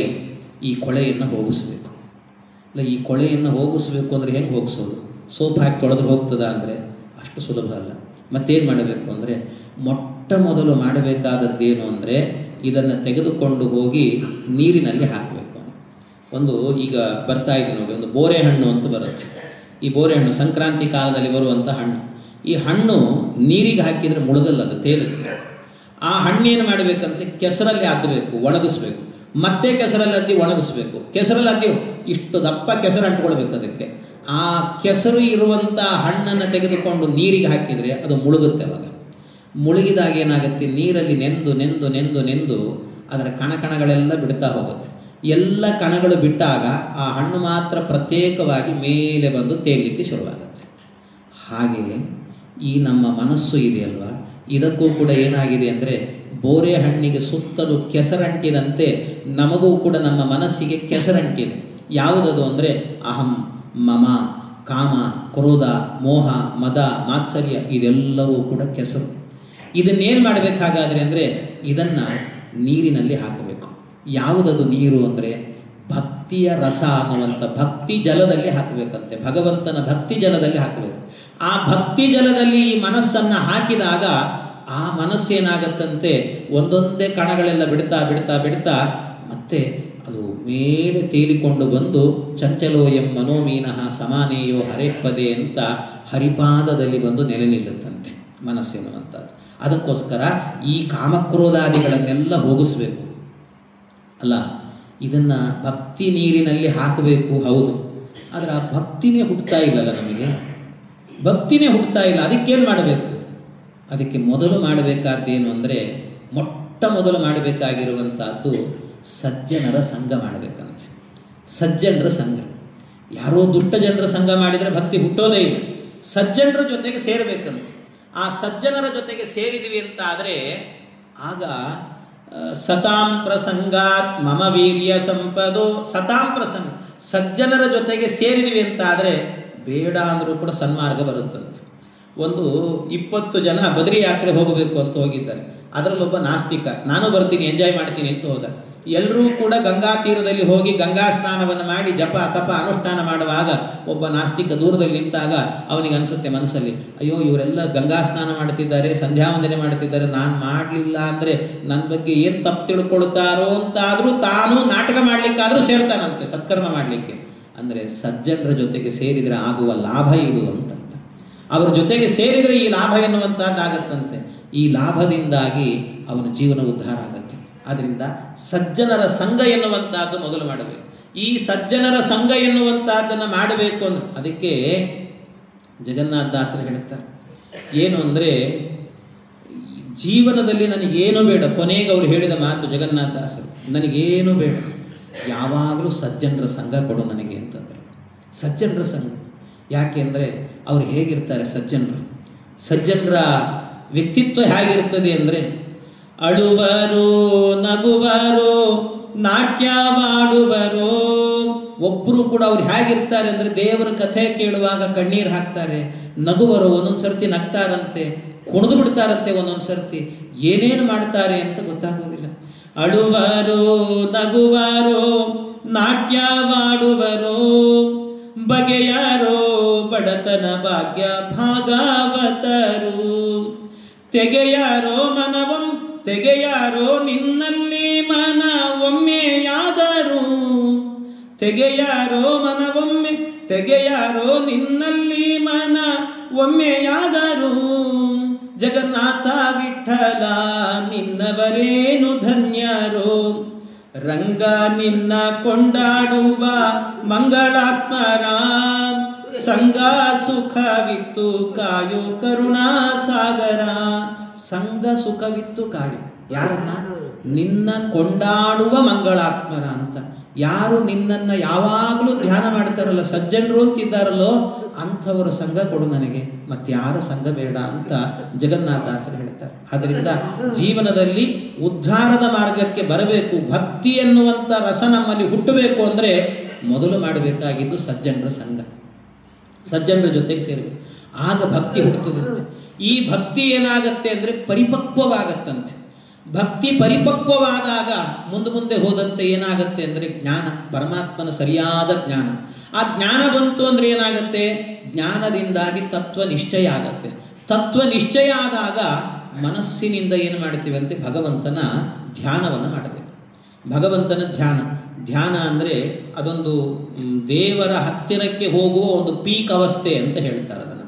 ಅಂಥ ಒಂದು ಧ್ಯಾನ ಅಂತ. ಧ್ಯಾನದಲ್ಲಿ ಎರಡು, ಧಾರಣ ಮತ್ತು ಧ್ಯಾನ ಅಂತ. ಮೊದಲಿಗೇನೆ ಧ್ಯಾನ ಅಂದ ಕೂಡಲೇ ಬರುವುದಿಲ್ಲಂತೆ. ಮೊದಲು ಮಾಡಬೇಕಾದ್ದೇನು ಅಂದರೆ ಧಾರಣ, ಅಂದರೆ ಅವಯವಗಳ ಚಿಂತನೆ, ಭಗವಂತನ ಪಾದದ ಚಿಂತನೆ ಮಾಡಬೇಕು. ಭಗವಂತನ ಒಂದೊಂದು ಅವಯವಗಳ ಚಿಂತನೆ. ಇದು ಕಣ್ಣು ಮುಚ್ಚಿದಾಗ ಕಾಣಬೇಕಂತೆ. ಒಳಗಡೆ ಕಣ್ಣು ಮುಚ್ತೀವಲ್ವ, ಕಣ್ಣು ಮುಚ್ಚಿದ ಕೂಡಲೇ ಒಳಗಡೆಯಿಂದ ಭಗವಂತ ಕಾಣಿಸ್ತಾ ಹೋಗಬೇಕಂತ. ನಮಗೆ ಇವತ್ತೆಲ್ಲ ಧ್ಯಾನ ಅಂದರೆ ಮೆಡಿಟೇಷನ್ ಅಂತ ತಿಳ್ಕೊಂಡು ಅನೇಕ ಜನ ಏನು ಮಾಡ್ತಿರ್ತಾರೆ ಅಂದರೆ ಈ ಯೋಗ ಕೇಂದ್ರಗಳಿಗೆಲ್ಲ ಹೋಗ್ತಿರ್ತಾರೆ. ಯೋಗ ಕೇಂದ್ರದಲ್ಲಿ ನಿಮಗೆ ಮೆಡಿಟೇಷನ್ ಮಾಡಿಸ್ತಾರಲ್ವ, ನಿಮಗೇನು ಹೇಳ್ತಾರೆ ಹೇಳಿ? ಹೋದಾಗ ಎಲ್ಲರೂ ಕಣ್ಣು ಮುಚ್ಚಿ ಅಂತ ಹೇಳ್ತಾರೆ. ನೀವು ಕಣ್ಣು ಮುಚ್ತೀರಿ, ಏನು ಕಾಣ್ತದೆ ನಿಮಗೆ? ಕತ್ತಲು ಕಾಣ್ತದಷ್ಟೇ. ಧ್ಯಾನ ಅಂದರೆ ಕತ್ತಲು ಕಾಣೋದಲ್ಲ, ಒಳಗೆ ಬೆಳಕು ಕಾಣಬೇಕಂತ. ಬೆಳಕು ಕಾಣುವಂಥದ್ದನ್ನು ಧ್ಯಾನ ಅಂತ ಕರೀತಾರೆ. ನಿಮಗೆಲ್ಲಿ ಬೆಳಕು ಕಾಣ್ತದೆ? ಇಷ್ಟಾಗಿ ಮತ್ತೆ ಯೋಗ ಕೇಂದ್ರದಲ್ಲಿ ಏನು ಹೇಳ್ತಾರೆ? ನೀವೆಲ್ಲ ಕಣ್ಣು ಮುಚ್ಚಿದ್ರಿ, ಆಮೇಲೆ ನೀವು ಬೆಳಿಗ್ಗಿಂದ ರಾತ್ರಿ ತನಕ ಏನೇನು ಮಾಡಿದ್ರಿ ಎಲ್ಲ ನೆನಪಿಸ್ಕೊಳ್ರಿ ಅಂತ ಹೇಳ್ತಾರೆ. ನಮಗೆ ಬೆಳಿಗ್ಗಿಂದ ರಾತ್ರಿ ತನಕ ಆ ಸಂಸಾರದಲ್ಲಿ ಇದ್ದು ಬೇಸರಾಗಿದೆ ಅಂತಲೇ ಅಲ್ಲಿ ಬಂದಿರ್ತೀವಿ ನಾವು. ಮತ್ತು ಅದನ್ನೇ ಸ್ಮರಣೆ ಮಾಡಿದ್ರೆ ಎಲ್ಲಿ ಹೋಗ್ಬೇಕು? ಇದೇನು ಧ್ಯಾನ ಆಗುತ್ತೆ? ಆದ್ದರಿಂದ ಇದು ಧ್ಯಾನ ಅಲ್ಲ. ಧ್ಯಾನ ಅಂದರೆ ಎರಡು ಕಣ್ಣು ಮುಚ್ಚಿದಾಗ ಅಂತರಂಗದಲ್ಲಿ ಭಗವಂತನ ಬಿಂಬರೂಪ ಎನ್ನುವಂಥದ್ದು ಕಾಣಬೇಕು. ಒಳಗೊಳಗೇ ಕಾಣಬೇಕಂತೆ ಆ ರೂಪವನ್ನು, ಆನಂದಿಸಬೇಕು. ಧ್ಯಾನಕ್ಕೆ ಕೂತ ವ್ಯಕ್ತಿ ಹೇಗಿರಬೇಕು ಅಂದರೆ, ಮುಖ ನೋಡುವಾಗ ನಮಗೆ ಅವನನ್ನು ನೋಡಿ ಒಂದು ಸರ್ತಿ ಸಂತೋಷ ಆಗಬೇಕಂತ. ಯಾಕೆಂದರೆ ಒಳಗಡೆ ಪ್ರಸನ್ನ ವದನಂ ಧ್ಯಾಯೇತಂತ, ಪ್ರಸನ್ನವಾದ ಮುಖದ ಧ್ಯಾನವನ್ನು ಮಾಡುವಾಗ ಆ ಪ್ರಸನ್ನ ಮುಖ ನೋಡಿ ಇವನಿಗೂ ಒಂದು ಮುಖದಲ್ಲಿ ಪ್ರಸನ್ನತೆ ಬಂದಿರುತ್ತೆ. ಆ ಪ್ರಸನ್ನ ಮುಖ ನೋಡುವಾಗ ನಿಜವಾಗಲೂ ಧ್ಯಾನ ಮಾಡುತ್ತಿದ್ದಾನೆ ಇವನು ಅಂತ ನಮಗನ್ನಿಸ್ಬೇಕು. ಅಂಥ ಧ್ಯಾನವನ್ನು ಮಾಡಬೇಕಂತ. ಇಲ್ದಿದ್ರೆ ಏನಾಗುತ್ತೆ ಅದು ಅಂದರೆ ಬರೀ ಉದರ ವೈರಾಗ್ಯ ಅಂತಾರಲ್ಲ, ಹಾಗಾಗಿ ಬಿಡುತ್ತೆ. ಅಂತಹ ಧ್ಯಾನ ಆಗಬೇಕು ಅಂತ. ಆ ಧ್ಯಾನ ಮಾಡೋದು ಅಷ್ಟು ಸುಲಭ ಅಲ್ಲ. ಅದಕ್ಕೇನು ಮಾಡಬೇಕು ಅಂದರೆ ತತ್ವಜ್ಞಾನ ಬರಬೇಕು. ತತ್ವಜ್ಞಾನ ಅಂದರೆ ಗುರುಗಳಿಂದ ಉಪದೇಶವನ್ನು ಪಡಿಬೇಕು. ಒಳ್ಳೆ ಗುರುಗಳ ತತ್ವಜ್ಞಾನವನ್ನು ಪಡೆದುಕೊಂಡು ಧ್ಯಾನ ಮಾಡಬೇಕು. ಆ ತತ್ವಜ್ಞಾನ ಬರಬೇಕು ಅಂದರೆ ಅಷ್ಟು ಸುಲಭ ಅಲ್ಲ ಅಂತ.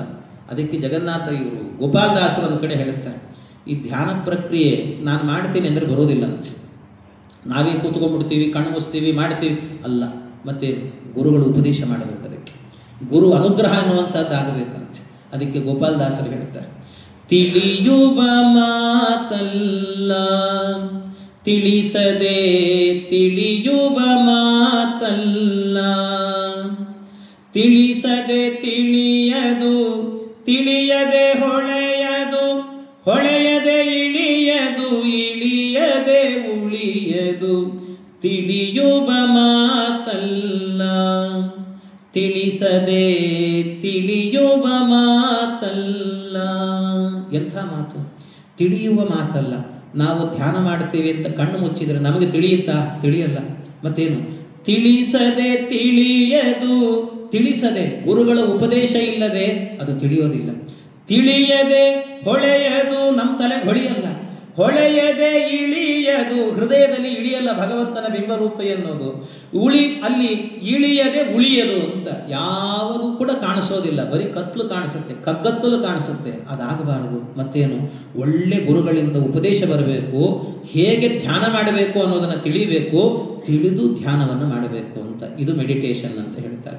ಇಂಥ ಧ್ಯಾನವನ್ನು ಮಾಡಿದಾಗ ಒಳಗೆ ಅಂತರಂಗದಲ್ಲಿ ಭಗವಂತನ ಸಾಕ್ಷಾತ್ಕಾರ ಎನ್ನುವಂಥದ್ದು ನಡೆಯುತ್ತೆ. ಆದರೆ ಪೂರ್ಣವಾದ ರೂಪದ ಚಿಂತನೆ ಒಂದೇ ದಿನಕ್ಕೆ ಬರೋದಿಲ್ಲ ನಮಗೆ. ಅದಕ್ಕೇನು ಮಾಡಬೇಕು? ಮೊದಲಿಗೆ ಬರೀ ಕಣ್ಣು ಮುಚ್ಚಬೇಕು. ಕಣ್ಣು ಮುಚ್ಚಿದಾಗ ಧ್ಯಾನ ಅಂದರೆ ಪರಮಾತ್ಮನ ಪಾದ, ಆ ಪಾದವನ್ನು ಹೃದಯಕ್ಕೆ ತಂದುಕೊಳ್ಬೇಕು. ಕಣ್ಣು ಮುಚ್ಚಿದಾಗ ಹೃದಯದಲ್ಲಿ ಭಗವಂತನ ಪಾದವೇ ಕಾಣ್ತಿರಬೇಕು. ಆದರೆ ಭಗವಂತನ ಪಾದವೇ ಕಾಣ್ತಾ ಇದೆ ಅಂತ ಅನ್ಕೊಂಡ್ರೆ ಮನಸ್ಸು ನಿಲ್ಲೋದಿಲ್ಲ. ಅದಕ್ಕೇನು ಮಾಡಬೇಕು? ಪಾದ ಚಿಂತನೆಯನ್ನು ಮಾಡಬೇಕಂತೆ. ಸಂಚಿಂತಯೇತ್ ಭಗವತಶ್ಚರಣಾರವಿಂದಂ ವಜ್ರಾಂಕುಶಧ್ವಜ ಸರೋರುಹಲಾಂಚನಾಡ್ಯಂ. ಭಗವಂತನ ಪಾದದ ಚಿಹ್ನೆಯನ್ನು ಚಿಂತನೆ. ಅಂದರೆ ಭಗವಂತನ ಪಾದದ ಚಿಹ್ನೆ ಚಿಂತನೆ ಅಂದರೆ ಏನರ್ಥ? ನಿಮಗೆ ಭಗವಂತನ ಪಾದ ಅಂದರೆ ವಿಷ್ಣು ಪಾದ. ವಿಷ್ಣು ಪಾದದಲ್ಲಿ ಏನಿರ್ತದೆ ಅಂತ ಶ್ರಾದ್ದ ಮಾಡಿದವರಿಗೆಲ್ಲ ಗೊತ್ತೇ ಇರ್ತದೆ. ಏನಿರ್ತದೆ? ಶಂಖ, ಚಕ್ರ, ಗದ, ಪದ್ಮ. ಅದರಲ್ಲಿ ವಜ್ರಾಂಕುಶ ಧ್ವಜ ಸರೋರು ಹಲಾಂಚನಾಡ್ಯಂ, ವಜ್ರದ ಚಿಹ್ನೆ ಇದೆ, ಅಂಕುಶದ ಚಿಹ್ನೆ ಇದೆ, ಎಲ್ಲ ಒಂದೊಂದು ಚಿಹ್ನೆ ಇದೆ ಅಂತ. ಏನು ವಜ್ರದ ಚಿಹ್ನೆ ಇದೆ ಅಂತ ಚಿಂತನೆ ಮಾಡಿದರೆ ಅದಕ್ಕೇನಾಗತ್ತಂತೆ? ವಜ್ರಾಯುಧದಿಂದ ಪರ್ವತಗಳನ್ನು ಕತ್ತರಿಸಿದ್ನಲ್ಲ ಇಂದ್ರ, ಅದರಂತೆ ಬೆಟ್ಟದಂತೆ ಬೆಳೆದಂತ ನಮ್ಮ ಪಾಪಗಳನ್ನೆಲ್ಲವನ್ನು ಕೂಡ ಕತ್ತರಿಸಿ ಬಿಡ್ತಾನಂತೆ ಭಗವಂತ.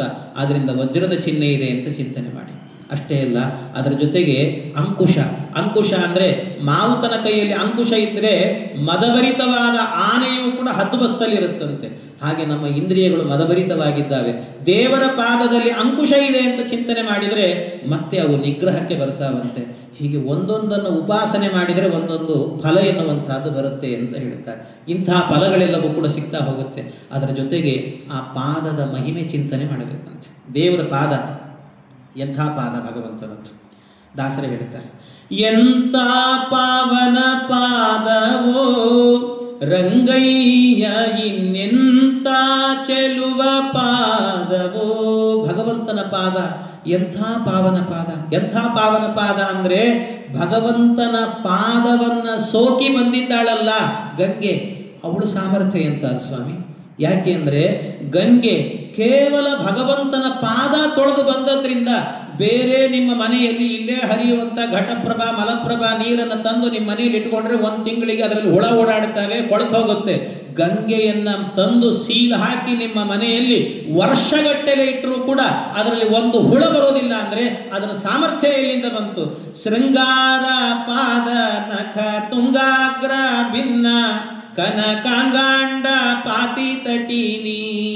ಭಗವಂತನ ಶೃಂಗಾರಮಯವಾದಂಥ ಪಾದ. ಆ ಪಾದದ ನಖ ತುಂಗಾಗ್ರ ಭಿನ್ನ. ನಖ ಅಂದ್ರೆ ಉಗುರು, ಅದರ ತುಂಗ ಅಗ್ರ, ಅದರ ತುದಿಯ ತುದಿ, ಅದು ತಾಕಿದಾಗ ಸೀಳಿ ಬಂದಂತಹ ನದಿ. ತಟಿನಿ ಅಂದ್ರೆ ನದಿ. ಆ ನದಿ ಹರಿದು ಬಂದಿದ್ದಾಳಂತೆ, ಅವಳೇ ಗಂಗೆ ಅಂತ. ಈ ಪಾವಿತ್ರ್ಯ ಬಂತು ಅಂತ. ಆವಾನಂಗುಷ್ಟವ ತೊಳೆದ ಗಂಗಾದೇವಿ ಪಾವನ ನಡೆಸಿ ಮೆರೆದಿಗಳು ಅಂತ ಜಗತ್ತಿನಲ್ಲಿ ಪಾವನಳು ಅಂತ ಕರೆಸಿಕೊಂಡಲ್ಲ. ಯಾರಿಂದ? ಭಗವಂತನ ಪಾದ ಮುಟ್ಟಿದ್ರಿಂದ. ಇಂಥ ಗಂಗೆ 18ನೇ ಕಕ್ಷೆಯಲ್ಲಿದ್ದಾಳೆ. ಆದರೂ 5ನೇ ಕಕ್ಷೆಯಲ್ಲಿರುವಂತ ಮಹಾರುದ್ರ ದೇವರು ಹೇಳಿದರು, ದೇವರ ಪಾದವನ್ನು ಮುಟ್ಟಿದವಳು ನೀನೆಲ್ಲೋ ಇರಬೇಡ, ನನ್ನ ತಲೆ ಮೇಲಿರು ನೀನು ಅಂತ. ಯತ್ಸ್ರೌತ ವಿಸೃತ ಸರಿತ್ ಪ್ರವರೋದಕೇನ ತೀರ್ಥೇನ ಮೂರ್ಧ್ನಿ ಧೃತೇನ ಶಿವ ಶಿವೋ ಭೂತ್. ರುದ್ರದೇವರು ನನ್ನ ತಲೆ ಮೇಲಿರಲಿ ಅಂತ ಇಟ್ಟುಕೊಳ್ತಾರಲ್ಲ. ಎಂಥ ಪಾವನ ಪಾದ ಭಗವಂತನ ಪಾದ. ಆ ಪಾದವನ್ನು ನೋಡುವಾಗಲೆಲ್ಲ ಈ ಅನುಸಂಧಾನ ಬರಬೇಕಂತ. ಇನ್ನೆಂಥ ಪಾದ ಭಗವಂತನ ಪಾದ ಅಂದರೆ, ಭಗವಂತ ಆ ಪಾದದಿಂದ ಕಾಳಿಂಗನನ್ನು ಮರ್ದನ ಮಾಡಿದಾಗ ಕಾಳಿಂಗ ಕೊನೆಗೆ ಹೇಳಿದ, ಕೃಷ್ಣ ನಾನು ಎಲ್ಲಿ ಹೋಗಲಿ, ನೀನು ಇಲ್ಲಿರಬೇಡ, ಹೋಗು ಅಂದ. ಯಮುನಾ ನದಿಯನ್ನು ಬಿಟ್ಟು ಹೋಗು ಅಂದ. ಎಲ್ಲಿ ಹೋಗಲಿ, ನನಗೆ ಗರುಡ ಬಂದು ನನ್ನನ್ನು ತಿಂದು ಬಿಡ್ತಾನೆ, ಭಯ ಇದೆ, ಪ್ರಾಣ ಭಿಕ್ಷೆ ಕೊಡು ನನಗೆ ಅಂದರೆ ಭಗವಂತ ಹೇಳಿದ, ಇಲ್ಲಿ ತನಕ ನನ್ನ ಪಾದದಿಂದ ನಿನ್ನನ್ನು ತುಳಿದಿದ್ದೇನೆ. ಏನಿದೆ? ನನ್ನ ಪಾದದ ಗುರುತುಗಳೆಲ್ಲವೂ ಕೂಡ ನಿನ್ನ ತಲೆಯ ಮೇಲೆ ಮೂಡಿದೆ. ಅಂದ್ರೆ ಅವನ ಪಾದದ ಗುರುತು ಅಂದ್ರೆ ಶಂಖ, ಚಕ್ರ, ಗದ, ಪದ್ಮ. ಅಂದ್ರೆ ಏನರ್ಥ? ತಪ್ತ ಮುದ್ರಾಧಾರಣೆಯನ್ನು ನಿನಗೆ ಮಾಡಿದ್ದೇನೆ. ಯಾರು ಈ ಚಿಹ್ನೆಯನ್ನ ಧಾರಣೆ ಮಾಡ್ತಾರಲ್ಲ, ಭಗವಂತನ ಚಿಹ್ನೆಗಳನ್ನ, ತಪ್ತ ಮುದ್ರಾಧಾರಣೆ, ವೈಷ್ಣವ ಚಿಹ್ನೆ, ವೀರ ವೈಷ್ಣವ ಚಿಹ್ನೆಯನ್ನ ಯಾರು ಧಾರಣೆ ಮಾಡ್ತಾರೋ ಅವರ ಹತ್ತಿರಕ್ಕೆ ಯಮದೂತರು ಬರ್ಲಿಕ್ಕೂ ಹೆದರುತ್ತಾರಪ್ಪ. ಕಮಲನಾಭನ ಚಿಹ್ನೆಯನ್ನು ಧರಿಸಿಕೊಂಡು ಮೆರೆಯಿರೋ ಯಮನ ಭಟರು ನೋಡಿ ಅಂಜಿ ಅಡಗಿ ಹೋಗುವರೋ. ಎಂಥ ಪಾದ ಭಗವಂತನ ಪಾದ, ಎಂಥ ಪಾವನ ಪಾದವೋ. ಇದನ್ನು ಚಿಂತನೆ ಮಾಡಿ ಹೃದಯದಲ್ಲಿ. ಅಷ್ಟೇ ಅಲ್ಲ, ಭಗವಂತನ ಪಾದ ಇನ್ನೆಂಥ ಪಾದ.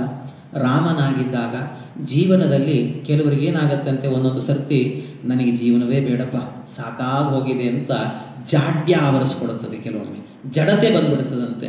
ಏನು ಬೇಡ, ಕಲ್ಲಿನಂತೆ ಸುಮ್ಮನೆ ಕೂತು ಬಿಡುತ್ತೇನೆ ಅಂತ ಜಡ ಆವರಿಸಿಕೊಳ್ಳುತ್ತೆ ಕೆಲವೊಮ್ಮೆ. ನಿಮ್ಮ ಜೀವನದಲ್ಲಿ ಉತ್ಸಾಹ ಇಲ್ಲ ಅಂದಾಗ ರಾಮನ ಪಾದ ಸ್ಮರಣೆ ಮಾಡ್ರಿ ಅಂತ ಹೇಳ್ತಾರೆ. ಯಾಕೆ ಅಂದರೆ ಕಲ್ಲಾಗಿ ಇದ್ದಂಥ ಅಹಲ್ಯೆಯನ್ನ ಉದ್ಧಾರ ಮಾಡಿದ ಪಾದ ರಾಮನ ಪಾದ. ರಾಮನ ಪಾದ ಸ್ಮರಣೆ ಮಾಡಿದರೆ ಮತ್ತೆ ಕಲ್ಲಿನ ಜನ್ಮ ಹೋಗಿ ಅವಳಿಗೆ ಮತ್ತೆ ಚೈತನ್ಯ ಬಂತು. ಹಾಗೆ ನಮ್ಮ ಮನಸ್ಸು ಜಡದಂತೆ ಇದ್ದಾಗ ರಾಮನ ಪಾದ ಸ್ಮರಣೆಯನ್ನ ಮಾಡಿದ್ರಿ ಅಂತಾದರೆ ಮತ್ತೆ ಮುಂದೆ ಉತ್ಸಾಹ ಬರುತ್ತೆ, ಇನ್ನೂ ಸಾಧನೆ ಮಾಡಬೇಕು ಅನ್ನುವ ಭಾವ ಹುಟ್ಟುತ್ತಂತೆ. ಇದು ಭಗವಂತನ ಪಾದ. ಎಂಥ ಪಾವನ ಪಾದವು ಭಗವಂತನ ಪಾದ. ಅಷ್ಟೇ ಅಲ್ಲ, ಅದರ ಜೊತೆಗೆ ಇನ್ನೆಂಥ ಪಾವನ ಪಾದ ಅಂದರೆ, ಒಮ್ಮೆ ರಾಮ ಇನ್ನೂ ಈ ಮದುವೆಗೆ ಅಂತ ಹೋಗ್ತಿದ್ದಂತೆ. ಸೀತಾ ಕಲ್ಯಾಣ ಮಾಡಿಕೊಡ್ಬೇಕು ಅಂತ ಹೋಗ್ತಿದ್ದ. ಜನಕನ ಆಸ್ಥಾನಕ್ಕೆ ವಿದೇಹ ಪಟ್ಟಣಕ್ಕೆ ಹೋಗುವಾಗ ಆ ಕಡೆ ಈ ಕಡೆ ಇಕ್ಕೆಲಗಳಲ್ಲಿ ಅನೇಕ ಬ್ರಹ್ಮಚಾರಿಗಳೆಲ್ಲ ಬಂದು ನಿಂತಿದ್ರಂತೆ. ಆ ವಿದೇಹ ಪಟ್ಟಣದಲ್ಲಿ ಅನೇಕ ವೇದ ವಿದ್ಯಾಪೀಠಗಳಿದ್ವಂತೆ. ಆ ಎಲ್ಲ ವೇದ ವಿದ್ಯಾಪೀಠದ ವಿದ್ಯಾರ್ಥಿಗಳೆಲ್ಲರೂ ಕೂಡ ಬಂದು ನಿಂತಿದ್ರಂತೆ, ಸಾಲು ಸಾಲಾಗಿ ನಿಂತಿದ್ರು ಎಲ್ಲರೂ ಕೂಡ. ಯಾಕೆ ಅಂದರೆ ರಾಮ ಬರ್ತಿದ್ದಾನೆ ನೋಡಬೇಕು ಅಂತ. ಲಕ್ಷ್ಮಣ ಮುಂದೆ ಹೋಗ್ತಿದ್ದ. ಹೋಗುವಾಗ ದೂರದಿಂದ ರಾಮನಿಗೆ ಹೇಳಿದ್ದಂತೆ, ರಾಮ ಅಣ್ಣ ಬರಬೇಡ, ಅಲ್ಲೇ ನಿಲ್ಲು ಅಂತ. ಯಾಕೆ ಅಂತ ಕೇಳಿದ. ಅಣ್ಣ, ಬಹುಶಃ ವಿದೇಹ ಪಟ್ಟಣದಲ್ಲಿ ಏನೋ ಸ್ಟ್ರೈಕ್ ನಡೀತಾ ಇದೆ, ನಾವು ಇವತ್ತು ಬೇಡ ನಾಳೆ ಹೋಗೋಣ ಅಂತ. ಯಾಕೋ ಅಂದರೆ ಅಷ್ಟು ಜನ ಹುಡುಗರು ನಿಂತಿದ್ದಾರೆ ನೋಡು, ಏನೋ ಸ್ಟ್ರೈಕ್ ಇದೆ ಅಂತಂದು. ಯಾಕೆ ಹೀಗೆ ಹೇಳ್ತಿದ್ದಾನೆ ಅಂತ ಗೊತ್ತು. ಆಮೇಲೆ ರಾಮ ನೋಡಿದ, ಏನಾಗಿತ್ತು ಅಂದರೆ ಅಷ್ಟೂ ಜನ ವಿದ್ಯಾರ್ಥಿಗಳು ಬಂದಿದ್ರಲ್ಲ, ಬ್ರಹ್ಮಚಾರಿಗಳು, ಒಂದೊಂದು ಕಲ್ಲು ಹಿಡ್ಕೊಂಡ್ ಬಂದಿದ್ರಂತವ್ರು. ಅದನ್ನ ನೋಡಿ ಲಕ್ಷ್ಮಣನಿಗೆ ಗಾಬರಿ ಆಯ್ತು, ಎಲ್ಲಿ ನಮಗೆ ತಲೆ ಹೊಡೆದ್ರೆ ಕಷ್ಟ ಅಂತ, ಬೇಡಣ್ಣ ಇವತ್ತು ಹೋಗೋದು ಅಂತ ಹೇಳಿದ್ರಂತೆ. ಅದಕ್ಕೆ ರಾಮ ಹೇಳ್ತಾನೆ, ಲಕ್ಷ್ಮಣ, ಬರೀ ನಿನಗೆ ಅವರ ಕೈಯಲ್ಲಿರುವಂಥ ಕಲ್ಲು ಮಾತ್ರ ಕಾಣಿಸ್ತಾ ಇದೆ, ನನಗೆ ಅವರ ಕಣ್ಣಿನಲ್ಲಿ ತುಂಬಿದ ನನ್ನ ಬಗ್ಗೆ ಇರುವ ಪ್ರೀತಿ ಭಕ್ತಿ ಕಾಣಿಸ್ತಾ ಇದೆ ಎಂದ. ಹೌದಾ, ಏನು ಅಂತ ಹತ್ತಿರಕ್ಕೆ ಹೋಗಿ ಆ ಮಕ್ಕಳನ್ನೆಲ್ಲ ಕೇಳಿದಂತೆ ರಾಮ. ಏನು ಬಂದದ್ದು? ರಾಮ, ನೀನು ಬರ್ತಿದ್ದಿ ಅಂತ ಗೊತ್ತಾಯಿತು, ನಿನ್ನನ್ನು ನೋಡಬೇಕು ಅಂತಲೇ ಬಂದಿದ್ದೀವಿ ಅಂತ. ನನ್ನನ್ನು ನೋಡ್ಲಿಕ್ಕೆ ನೀವು ಬಂದ್ರೆ ಸಾಕಾಗಿತ್ತು, ಕಲ್ಯಾಕೆ ಹಿಡ್ಕೊಂಡ್ಬಂದ್ರಿ ಅಂತ ಕೇಳಿದ ರಾಮ. ಅದಕ್ಕೆ ಅವರೆಲ್ಲ ಹೇಳಿದ್ರಂತೆ, ರಾಮ ಏನಿಲ್ಲ, ನೀನು ಬರುವಾಗ ನಿನ್ನ ಬಗ್ಗೆ ಒಂದು ಕಥೆ ಕೇಳಿದ್ವಿ, ನಿನ್ನ ಪಾದಸ್ಪರ್ಶ ಆದರೆ ಸಾಕು ಕಲ್ಲು ಹೆಣ್ಣಾಗ್ತದೆ ಅಂತ. ನಮಗೆಲ್ಲ ವೈದಿಕರು, ನಾವು ವಿದ್ಯಾಪೀಠದಲ್ಲಿ ಓದ್ತೀವಿ, ಮಕ್ಕಳನ್ನು ಹೆಣ್ಮಕ್ಳು ಕೊಡ್ತಾರೋ ಇಲ್ಲೋ ಗೊತ್ತಿಲ್ಲ, ಒಂದೊಂದು ಕಲ್ಲು ಹಾಕಿಬಿಡ್ತೀವಿ, ತುಳ್ಕೊಂಡು ಹೋಗಿಬಿಡೋ ರಾಮ, ಹೆಣ್ಣು ಸಿಗ್ತಾವೆ ನಮಗೆ, ಪಟ್ಕೊಂಡ್ಬಿಡ್ತೀವಿ ಅಂತಂದ್ರಂತೆ. ಅದಕ್ಕೆ ಭಗವಂತ ಹೇಳಿದ, ಇನ್ನೂ ಕಂಪ್ಯೂಟರ್ ಯುಗ ಬಂದಿಲ್ಲ, ನಿಮಗೆ ಹೆಣ್ಣು ಸಿಗ್ತಾವೆ, ಏನು ಯೋಚನೆ ಮಾಡಬೇಡ್ರಿ ಅಂತ ಪರಮಾತ್ಮ. ಎಂಥ ಪಾವನ ಪಾದವು. ಹೀಗೆ ಆ ಭಗವಂತನ ಪಾದದ ಬಗ್ಗೆ ಅನೇಕರು ಚಿಂತನೆ ಮಾಡಿರುವಂತಹದ್ದು. ಹೀಗೆ ಎಂಥ ಪಾವನ ಪಾದವೋ ಭಗವಂತನ ಪಾದ ಅಂತ ಹೀಗೆ ಚಿಂತನೆ ಮಾಡ್ತಾ ಹೋದರೆ, ಕನಿಷ್ಠ ಈಗ ನಾನು ಹೇಳಿದ್ದನ್ನು ಒಂದು 10 ನಿಮಿಷವಾದರೂ ಕೂಡ ಕಣ್ಣು ಮುಚ್ಚಿದಾಗ ಒಂದೊಂದು ಅನುಸಂಧಾನ ಮಾಡಿದರೂ ಕೂಡ ಅದೊಂದು ಧ್ಯಾನ ಆಗತ್ತಂತೆ. ಈ ಧ್ಯಾನವನ್ನು ನಿತ್ಯ ನಿರಂತರ ಮಾಡ್ತಾ ಹೋದಂತೆ ಪರಿಪಕ್ವವಾಗತ್ತೆ ಅಂತ ಹೇಳಿದ. ಇಷ್ಟು ಹೇಳಿದಾಗ ಆ ದೇವಹೂತಿ ಎಂಥ ಅದ್ಭುತವಾದಂಥ ಚಿಂತನೆಗಳನ್ನು ಕೊಟ್ಟಿದ್ದಿ ಅಂತ ಭಗವಂತನಿಗೆ ಮತ್ತೊಮ್ಮೆ ಹೇಳ್ತಾಳೆ, ಸ್ವಾಮಿ ಇಷ್ಟೆಲ್ಲ ಕೇಳಲಿಕ್ಕೆ ಬಹಳ ಚೆನ್ನಾಗಿದೆ, ಆದರೆ ಏನು ಮಾಡೋದು? ಕೇಳುವಾಗ ಮಾತ್ರ ಚೆನ್ನಾಗಿರುತ್ತೆ. ಕೇಳಿ ಆದ ಮೇಲೆ ಏನಾಗುತ್ತೆ ಅಂದರೆ, ಒಂದು ರೋಡ್ ದಾಟಿ ಹೋಗಬೇಕಾದ್ರೆ ಮತ್ತೆ ಮನೆಯಲ್ಲಿ ಸಂಸಾರದ ತಾಪತ್ರೆ ಶುರುವಾಗೇ ಬಿಡುತ್ತದೆ. ಇಲ್ಲಿರುವಾಗ ಮಾತ್ರ ರಾಮ ಕೃಷ್ಣ ಗೋವಿಂದ. ಒಂದು ಪಂಜರದ ಗಿಣಿ ಇತ್ತಂತೆ. ಪಂಜರದ ಗಿಣಿಗೆ ಒಬ್ಬ ಸಾಕಿದವನು ಹೇಳಿದ್ದಂತೆ, ರಾಮ ಕೃಷ್ಣ ಗೋವಿಂದ ಅಂತ ಹೇಳ್ಕೊಡ್ತಿದ್ದ. ಅದು ರಾಮಕೃಷ್ಣ ತನ್ನ ಭಾಷೆಯಲ್ಲೇ ಹೇಳ್ತಿತ್ತಂಥದ್ದು. ತನ್ನ ಭಾಷೆಯಲ್ಲೇ ಹೇಳ್ತಾ ಇದ್ದಂಥ ಗಿಣಿ ಒಂದ್ಸರ್ತಿ 4-5 ಜನ ಬಂದಾಗ ಆ ಗಿಣಿಯನ್ನ ಪಂಜರದಿಂದ ಹೊರಗೆ ತೆಗೆದು ಒಂದ್ಸರ್ತಿ ಮೇಲೆ ತೋರಿಸಿ, ಈಗ ಹೇಳು ರಾಮಕೃಷ್ಣ ಅಂತ. ಅದು ರಾಮಕೃಷ್ಣ ಅಂತ ಹೇಳೋದಿರ್ಲಿ, ಹೊರಗೆ ಬಿಟ್ನಲ್ಲ, ರೆಕ್ಕೆ ಬಾರಿಸಿತು, ಒಂದ್ಸರ್ತಿ ಹಾರಿತು, ಹೋಯ್ತು. ನೋಡಿ, ರಾಮ ಇಲ್ಲ, ಕೃಷ್ಣ ಇಲ್ಲ, ಎಲ್ಲ ಗೋವಿಂದ, ಮುಗಿದೋಯ್ತು. ನಮ್ಮ ಸ್ಥಿತಿಯು ಹಾಗೇನೆ. ನಾವು ಪಂಜರದಲ್ಲಿದ್ದಂಥ ಗಿಣಿಯಂತೆ. ಉಪನ್ಯಾಸದ ಹಾಲಲ್ಲಿ ಕೂತಿದ್ದೀವಿ ಅಂದರೆ, ಹೌದು ಆಚಾರ್ಯ ಹೇಳಿದ್ರಲ್ಲ, ದೇವರ ಧ್ಯಾನ ಮಾಡಬೇಕು, ಭಗವಂತನ ನಾಮಸ್ಮರಣೆ ಮಾಡಬೇಕು, ಇದೆಲ್ಲ ಅನಿಸ್ತಾ ಇರುತ್ತೆ ಒಳಗಡೆಯಿಂದ. ದೇವರು ಭಗವಂತ, ಹರಿ, ರಾಮ, ಕೃಷ್ಣ ಎಲ್ಲ ಮಾಡಬೇಕು. ಆದರೆ ಈ ಪಂಜರದಿಂದ ಹೊರಗೆ ಒಂದು ರಸ್ತೆ ದಾಟಿದ ಕೂಡಲೇ ರಾಮ ಇಲ್ಲ, ಕೃಷ್ಣ ಇಲ್ಲ, ಎಲ್ಲ ಗೋವಿಂದ. ಹಾಗಾಗ್ತದಂತೆ. ಅದಾಗಬಾರದು ಅಂತ ಎಲ್ಲ ಕಡೆಯಲ್ಲೂ ಕೂಡ ದೇವರ ನಾಮಸ್ಮರಣೆ ಇರಲಿ ಅಂತ ಇದರ ಹಿನ್ನೆಲೆ ಏನು ಅಂತ. ಅದಕ್ಕೆ ಅವಳು ಕೇಳ್ತಾಳೆ, ದೇವರೇ ಈ ಭಾವ ಯಾವಾಗಲೂ ಇರಬೇಕಲ್ಲ, ಏನು ಮಾಡಬೇಕು? ಸಂಸಾರದ ಬಗ್ಗೆ ಇನ್ನೂ ವೈರಾಗ್ಯ ಬರಲಿಲ್ಲ ನನಗೆ ಅಂದರೆ ಭಗವಂತ ಹೇಳ್ತಾನೆ, ಸಂಸಾರದಲ್ಲಿ ಸುಖ ಇಲ್ಲ ಅಂತ. ದೇವರು ಸಂಸಾರವನ್ನು ಸುಖ ಅಂತ ತಿಳಿದಿದ್ದಿ, ಅಲ್ಲಿಲ್ಲ ಸುಖ. ಮನುಷ್ಯನಿಗೆ ಸುಖ ಎಲ್ಲಿದೆ ಗೊತ್ತಾ? ಸುಖ ಇಲ್ಲೆಲ್ಲೂ ಇಲ್ಲವೇ ಇಲ್ಲ. ಎಲ್ಲರೂ ತಿಳ್ಕೊಂಡಿದ್ದಾರೆ. ಎಲ್ಲಿದೆ ಹೇಳಿ ಸಂಸಾರದಲ್ಲಿ ಸುಖ? ಗರ್ಭವಾಸದಲ್ಲಿ ಸುಖ ಇದೆಯಾ? ಇಲ್ಲ. ಯಾಕೆಂದರೆ ನಾವು ಒಂದು ದಿವಸ ರಾತ್ರಿ ಬೆಂಗಳೂರಿಗೆ ಹೋಗಬೇಕು ಅಂತ ಟ್ರೈನ್ ಟಿಕೆಟ್ ಮಾಡಿದರೆ ಅಕಸ್ಮಾತ್ ಸೀಟ್ ಏನಾದರೂ ಕೂಡ 72, 80ನೇ ಸೀಟ್ ಬಂತು ಅಂದರೆ ಏನು ಮಾಡ್ತೀವಿ? ಬಾತ್ರೂಮ್ ಪಕ್ಕದಲ್ಲೇ, ಅಯ್ಯೋ ರಾತ್ರಿ ಎಲ್ಲ ಈ ದುರ್ನಾತ ಕುಡ್ಕೊಂಡು ಬದುಕಬೇಕಲ್ಲ ಇಲ್ಲಿ ಅಂತ ಯೋಚನೆ ಮಾಡ್ತೀವಿ. ಅಂಥದ್ದು ತಾಯಿ ತಾನು ತಿಂದಂಥ ಪದಾರ್ಥಗಳೆಲ್ಲ ಜೀರ್ಣ ಆಗತ್ತೆ ಹೊಟ್ಟೆಯಲ್ಲೇ. ಆ ಹೊಟ್ಟೆಯಲ್ಲೇ ಮಲಮೂತ್ರಗಳನ್ನೆಲ್ಲ ತುಂಬಿಕೊಂಡಿರ್ತಾಳೆ. ಪಕ್ಕದಲ್ಲೇ ಆ ಕೂಸು ವಾಸ ಮಾಡಬೇಕು. ಎಷ್ಟು? 9 ತಿಂಗಳು ವಾಸ ಮಾಡಬೇಕು. ಅಂದರೆ ಅರ್ಥ ಮಾಡ್ಕೊಳ್ಳಿ, ಗರ್ಭವಾಸ ಅನ್ನೋದು ಎಷ್ಟು ಕ್ಲೇಶ ಅಂತ. ಅಲ್ಲಿ ಸುಖ ಇಲ್ಲ. ಮತ್ತೆ ಇಲ್ಲಿ ಹುಟ್ಟಿದ ಮೇಲಿದೆಯಾ ಅಂದರೆ ಅಲ್ಲೂ ಇಲ್ಲ ಸುಖ. ಯಾಕೆ ಅಂತಂದರೆ ತಾನು ಮಾಡಿದ ಮಲಮೂತ್ರದಲ್ಲಿ ತಾನೇ ಹೊರಲಾಡುತ್ತೆ. ಎಲ್ಲಿದೆ ಸುಖ? ಸೊಳ್ಳೆ ಕಡಿದ್ರೆ ಕೆರ್ಕೊಳ್ಳಿಕ್ಕೆ ಗೊತ್ತಿಲ್ಲ, ಎಲ್ಲಿದೆ ಸುಖ? ಗೊತ್ತೇ ಆಗಲ್ಲ. ಅದರಿಂದ ಅಲ್ಲೂ ಇಲ್ಲ ಸುಖ. ದೊಡ್ಡದಾಯಿತು, ಆವಾಗಲಾದರೂ ಸುಖ ಇದೆಯಾ ಅಂದರೆ ಓದಲಿಲ್ಲ ಅಂದರೆ ನನಗೆ ನಾಳೆ ಹೆಣ್ಣು ಕೊಡೋದಿಲ್ಲ, ಬಿಡ್ತಾವ್ ನೋಡಿಯೇಟು ಅಂತ ಹೇಳ್ತಾರೆ. ಹೊಡಿತಾರೆ, ಬಡಿತಾರೆ, ಸುಖ ಇಲ್ಲ. ಎಲ್ಲಿದೆ ಸುಖ? ಒಂದು ವಯಸ್ಸು ಬಂತು, ಆಗ್ಲಾದ್ರೂ ಸುಖ ಇದೆಯಾ ಅಂತ ನೋಡಿದರೆ ಇಲ್ಲ, ಮದುವೆ ಆಗಿಲ್ಲ, ಹೆಣ್ಣು ಹುಡುಕಿ ಅಂತ ಅಲ್ಲೂ ದುಃಖ. ಆಮೇಲೆ ಸರಿಯಪ್ಪ ಇಷ್ಟೆಲ್ಲ ಆಯಿತು, ಒಂದು ಹೆಣ್ಣು ಸಿಕ್ತು, ಸುಖ.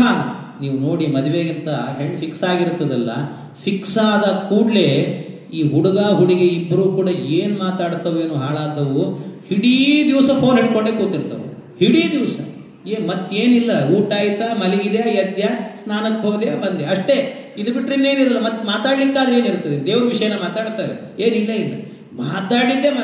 ಅವರು ಹುಡುಗನಿಗಂತೂ ಮದುವೆ ಫಿಕ್ಸ್ ಆಗಿದೆ ಅಂದರೆ ಏನು ಖುಷಿಯಲ್ಲಿ ಇರ್ತಾನಂತೆ. ಏನೋ ಇಷ್ಟು ಸಂತೋಷ ಇದೆಯಲ್ಲ, ಅಲ್ಲ ಇನ್ನೊಂದು ತಿಂಗಳಿಗೆ ಮದುವೆ ನನಗೆ, ಅದಕ್ಕೆ ಖುಷಿ.